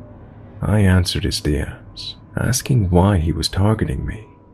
That was the biggest mistake I ever made. After some angry messages from him, he blocked me and I thought it was over. I also had some missed calls from Elise, so I finally contacted her and asked her what was going on. She frantically told me that Mark was a dangerous man and that he's been tormenting her since the day they became a couple. He would throw her around his apartment, leaving awful bruises that she sent me photos of. He would threaten to end himself if she left him, and he even threw a hissy fit at the tattoo shop because they wouldn't tattoo Elise's first and middle name over his eyebrow. He got Crybaby instead. Fitting. Elise also informed me that Mark had went to jail before meeting her for domestic abuse. He stabbed his ex-girlfriend in the leg and was only behind bars for a month before his dad bailed him out. With this new information, I was terrified. Elise told me where he lived, and it was directly behind the coffee shop I mentioned earlier. I frequented that building and that part of town in general. That'll come into play later. I eventually calmed myself down and forgot about it, until he got my phone number. I still don't know how he got it, but I woke up to 30+ messages from him one day, and I was horrified. These messages included threats to kill himself if I didn't help him and Elise get back together, threats to kill me, cries for help, him blocking my number and then unblocking it just to start the cycle all over again. I, being very naive and not wanting to be held responsible if he actually killed himself, did not block him. I asked him to leave me alone, and if he wanted a number to a hotline where he could get some help. He pretended to calm down for a bit. I gave him the number after many messages from him, saying how much he missed Elise, but also wanted to kill her. I told her immediately and pushed her to go to the police. She didn't. He conditioned her to believe that she would get into trouble if she reported him. This went on for months. I usually didn't respond, and when I did, he seemed to chill out for a bit. I'm skipping ahead to a particular night where Elise and I were hanging out at my house. We were chatting away when my phone started to light up. I ignored it and kept talking because I didn't want to be rude. Elise peeked at my phone and said, "It's Mark, look." Sure enough, Mark was bombing my phone with threats to slit his own throat because he knew Elise was at my house, calling us both names and claiming it would be our fault if he died that night.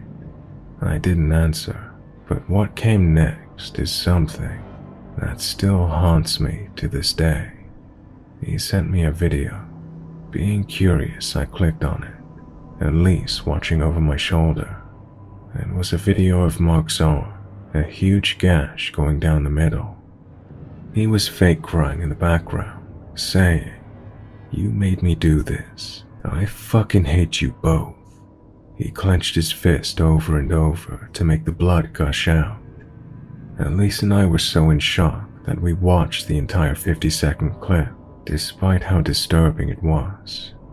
I immediately called our local police station. Elise gave them his address, and an officer came to my house to view the video and then take some notes down. While we waited for the police to arrive, Mark posted the gruesome video to his Instagram and unblocked Elise and I just to tag us in it, claiming we told him to do it.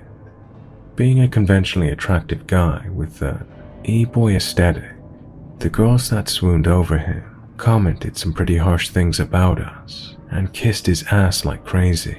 He was admitted to hospital that night, and I wish they kept him. The harassment continued the second he got out.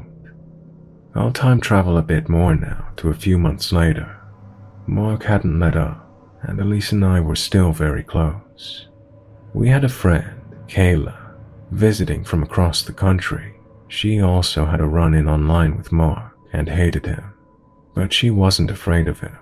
She was always carrying more than one weapon, some pepper spray, and she knew how to fight. So she suggested we go take a walk in the part of town he lived in. She wanted to visit that coffee shop, see some of our small businesses, and then grab dinner at a pizzeria. Elise and I reluctantly agreed. We parked in front of the coffee shop, grabbed some drinks, and started walking down the road. Within about 5 minutes, Mark drove by on his motorcycle. Elise and Kayla were immersed in conversation as I trailed behind. I looked up and made eye contact with Mark. Elise and Kayla noticed him too as he was speeding off. Kayla assured us he wouldn't get anywhere near us with her around, so we kept walking. Mark began circling the block we were on with his bike. As we crossed to the next block, he switched to that block and circled it too. On the third block was the pizzeria place. Their walls are all glass, all see-through of course. We went in and were seated in the corner, right next to the glass. We sat there for about an hour and a half, eating, talking, and sipping on soda. Mark circled the restaurant the entire time, and we did our best to ignore him. Once we were finished and got up to leave, Mark sped off, and we didn't see him again that evening. Some time passed by, and Mark began riding by Elise's house every night. Within a week, he started doing the same to me. I told my parents and my stepfather, who kept a close eye on our street. My mom always made sure our doors and windows were locked, shades were shut, and all that stuff. Before going to bed, my dad would even do a nightly patrol where he would drive around my street for a few minutes on his way home from work, since he no longer lived there. He would call me and let me know the coast was clear as he was leaving. I still woke up almost every night to the sound of his motorcycle engine revving outside of my house. We had no proof of this to show the police, because he was somehow doing this without a trace, so we didn't even bother reporting it. At the end of 2017, Mark took his motorcycle and sped off to California to avoid the legal trouble he'd gotten into here. Elise and I were relieved, to say the least. He still harassed us from time to time, but he never came back. We stopped hearing from him after a while, and we thought nothing of it. Fast forward one last time to September of 2019. Elise and I were out and about, enjoying the sunshine, when she got a phone call. Mark was dead. He had died right after his calls and messages to us stopped. He got into it with his new drug dealer in Arizona and pissed them off enough for them to shoot him. He died instantly. He also caught 2 more domestic violence charges in California and Arizona, and was also on the run from his warrant. His father told everyone it was an accidental overdose because Mark was known for abusing Xanax and other miscellaneous drugs, but really, it was to cover up his sociopathic son's ass. I'm not sure if Mark's death was his karma or some higher being protecting us and all the girls he's hurt before and would hurt in the future, but he's gone. We never have to worry about our safety because of him ever again. Although, seeing photos of him does still give me the creeps. Mark, I don't know where you are, but this world is better off without people like you. I am so glad you're gone.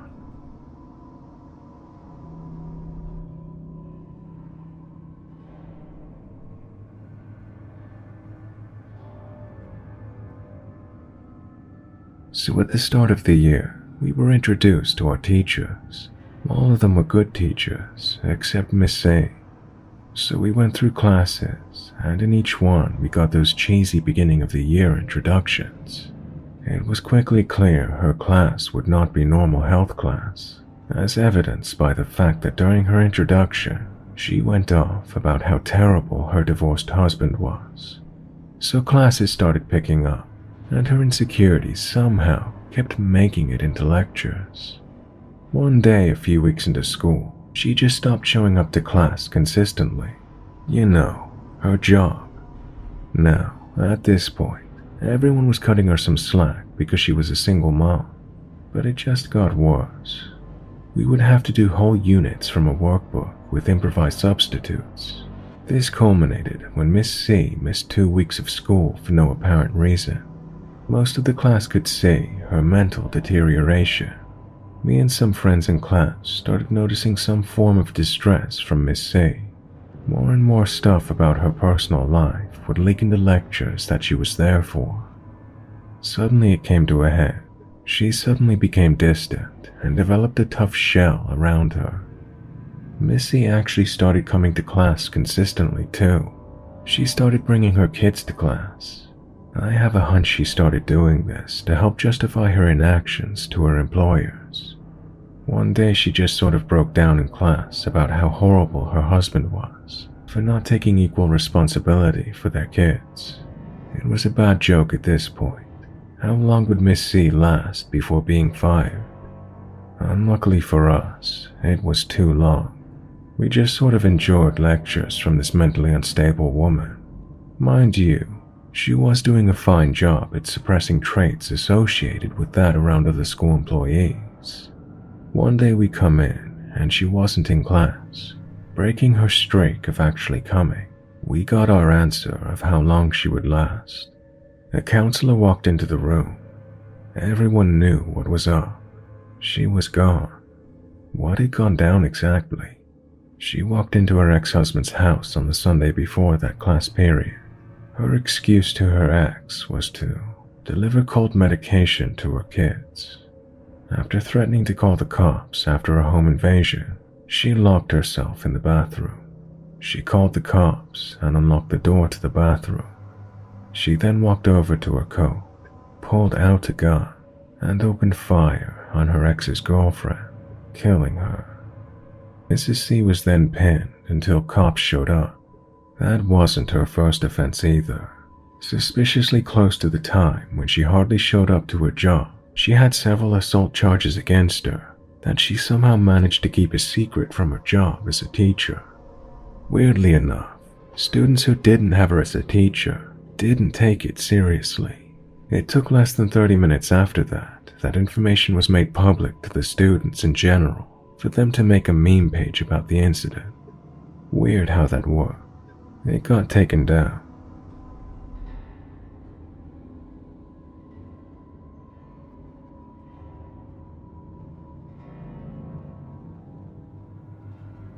It was the summer of '87 and I was 4 years old. I remember this like it happened yesterday. I used to live in a small town in southern Indiana in '87. The schools were shut for the summer break. Me and my cousin, who'd frequent us another city 100 miles away, went out to play on scorching summer afternoons. We'd found this massive pile of construction sand at a nearby site where we'd spend most of the time making sandcastles and such. Right next to this massive pile of sand was a large water tank, built with poured concrete and filled to the brim with water. Me and my cousin, when we'd be bored with the sand, would sometimes sit by this large tank and look at the tadpoles, which my older cousin convinced me were small fish. Neither of us could swim, and being cautious even at that age, never ventured too close to the tank. That day, for some reason I do not recall, my cousin had to head back to his home 100 miles away rather abruptly, cutting short his stay with us. I, being the only child, feeling lonely, with nothing else to do, decided to head to the construction sand pile. There was this other kid, a bit older than I was, who I'd never seen before. He was sitting by the water tank and chucking a piece of rope with a stick tied to one end into the water, and he would pull it back. I simply loved this toy he fashioned out of rope plus a stick. I asked him if I could join him. For sure, he said. He made up rules of a new game on the spot. You sit at the other end of the tank. I'll chuck the stick end of the rope at you, holding the rope end. If you manage to catch it, then you win your turn. If it hits the water, you'll lose a point. Deal? Who could say no to this? So yeah, we started this game. I think I caught it a few times. Some other times the stick landed in the water. He was losing, and he kept shortening the throws, so I had to keep reaching in for the stick. One fateful throw, I landed in the water. It was too sudden. I didn't realize what was happening. I was in the water, struggling to get out, trying to hold my breath and flailing my arms. Luckily, I managed to get hold of a rung on one of the corners of the tank, and I managed to climb out of it. The other kid was nowhere to be found. He came back about 20 minutes or so later. "Oh, you managed to come out?" I looked at him fuming. "Did you get lost?" I remember asking him angrily. "Oh, I just went to pee," he said nonchalantly. "I never thought you'd make it out. The water is deep." "Did you not try to find grown-ups and tell them that I was drowning?" He just shrugged. For a long time, I remembered this incident, every detail, what I wore that day, except something else came to light, rather unexpectedly years later, when I was talking about this with my dad. "Yeah, I know. How would it have bothered you so much, feeling betrayed by your own cousin, when you were drowning?" Yeah, years later, I realized I had processed every bit of that incident and changed one crucial aspect in my head. There was no strange kid that day.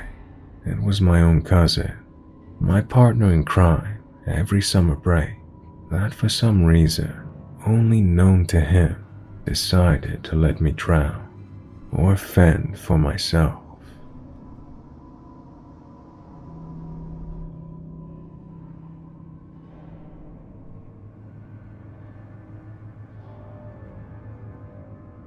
I got in a pretty bad fight with my boyfriend while I was staying at his house one night, and he asked me to leave.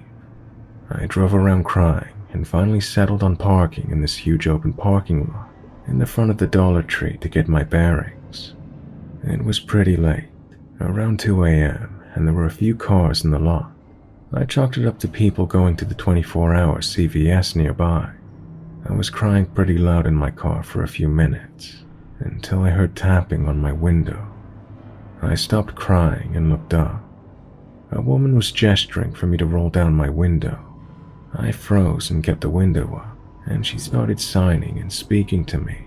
She told me to stop crying and keep my chin up. She said she could see I was in a lot of pain, and that she could understand pain because she's deaf.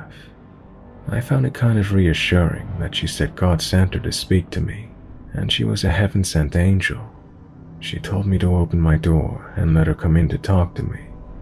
I'm not very religious and was really wary of her intentions. I got a really bad feeling in the pit of my stomach. I locked my doors while she kept trying to convince me that God put her and I in that place at the time on purpose, so she could help me. She kept pleading for me to open my door, and I shook my head. I started my engine and peeled out there as fast as I could. I sped to my parents' house in the next town over and called my boyfriend. He met me and we reconciled.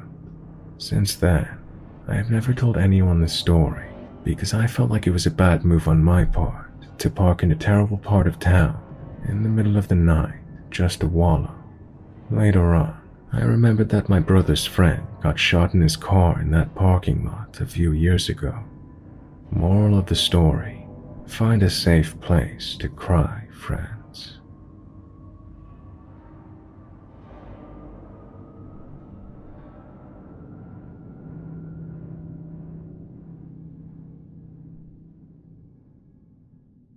Hey guys, if you fancy checking out my Patreon, channel memberships, or social media, all my links in the description below. And as usual, I want to thank my patrons and channel members for supporting the channel. So a huge thanks to Christy, Bean Nick, Lil Smart, Do It, K, Something Edgy, Pretty Girl 215, Borderline Betty, Sarah C, Blazed Goddess, Christopher, Spider's Web, Ooh La La Andrea, Lady Drackard, Sue, Absinthe Alice, Rochelle, Estara Ray, Monique, Crafty Kel, Monica Levelace, Emma, Sean Gorman, Jennifer L, Skittles MM, Gabrielle, Seraphina Nightingale, Jennifer C, Misanthropia, Fluby, Ryan, Brenda, Rudy, Christina De La Rosa, Noosh, Lulu Rogers, Fire05, Linda, Shan, Jody, Sarah P, Kathleen Fenton, James Gargano, Gemma Allen, Alex, and Courtney Maxwell. I hope you guys enjoyed that and are doing well. And on that note,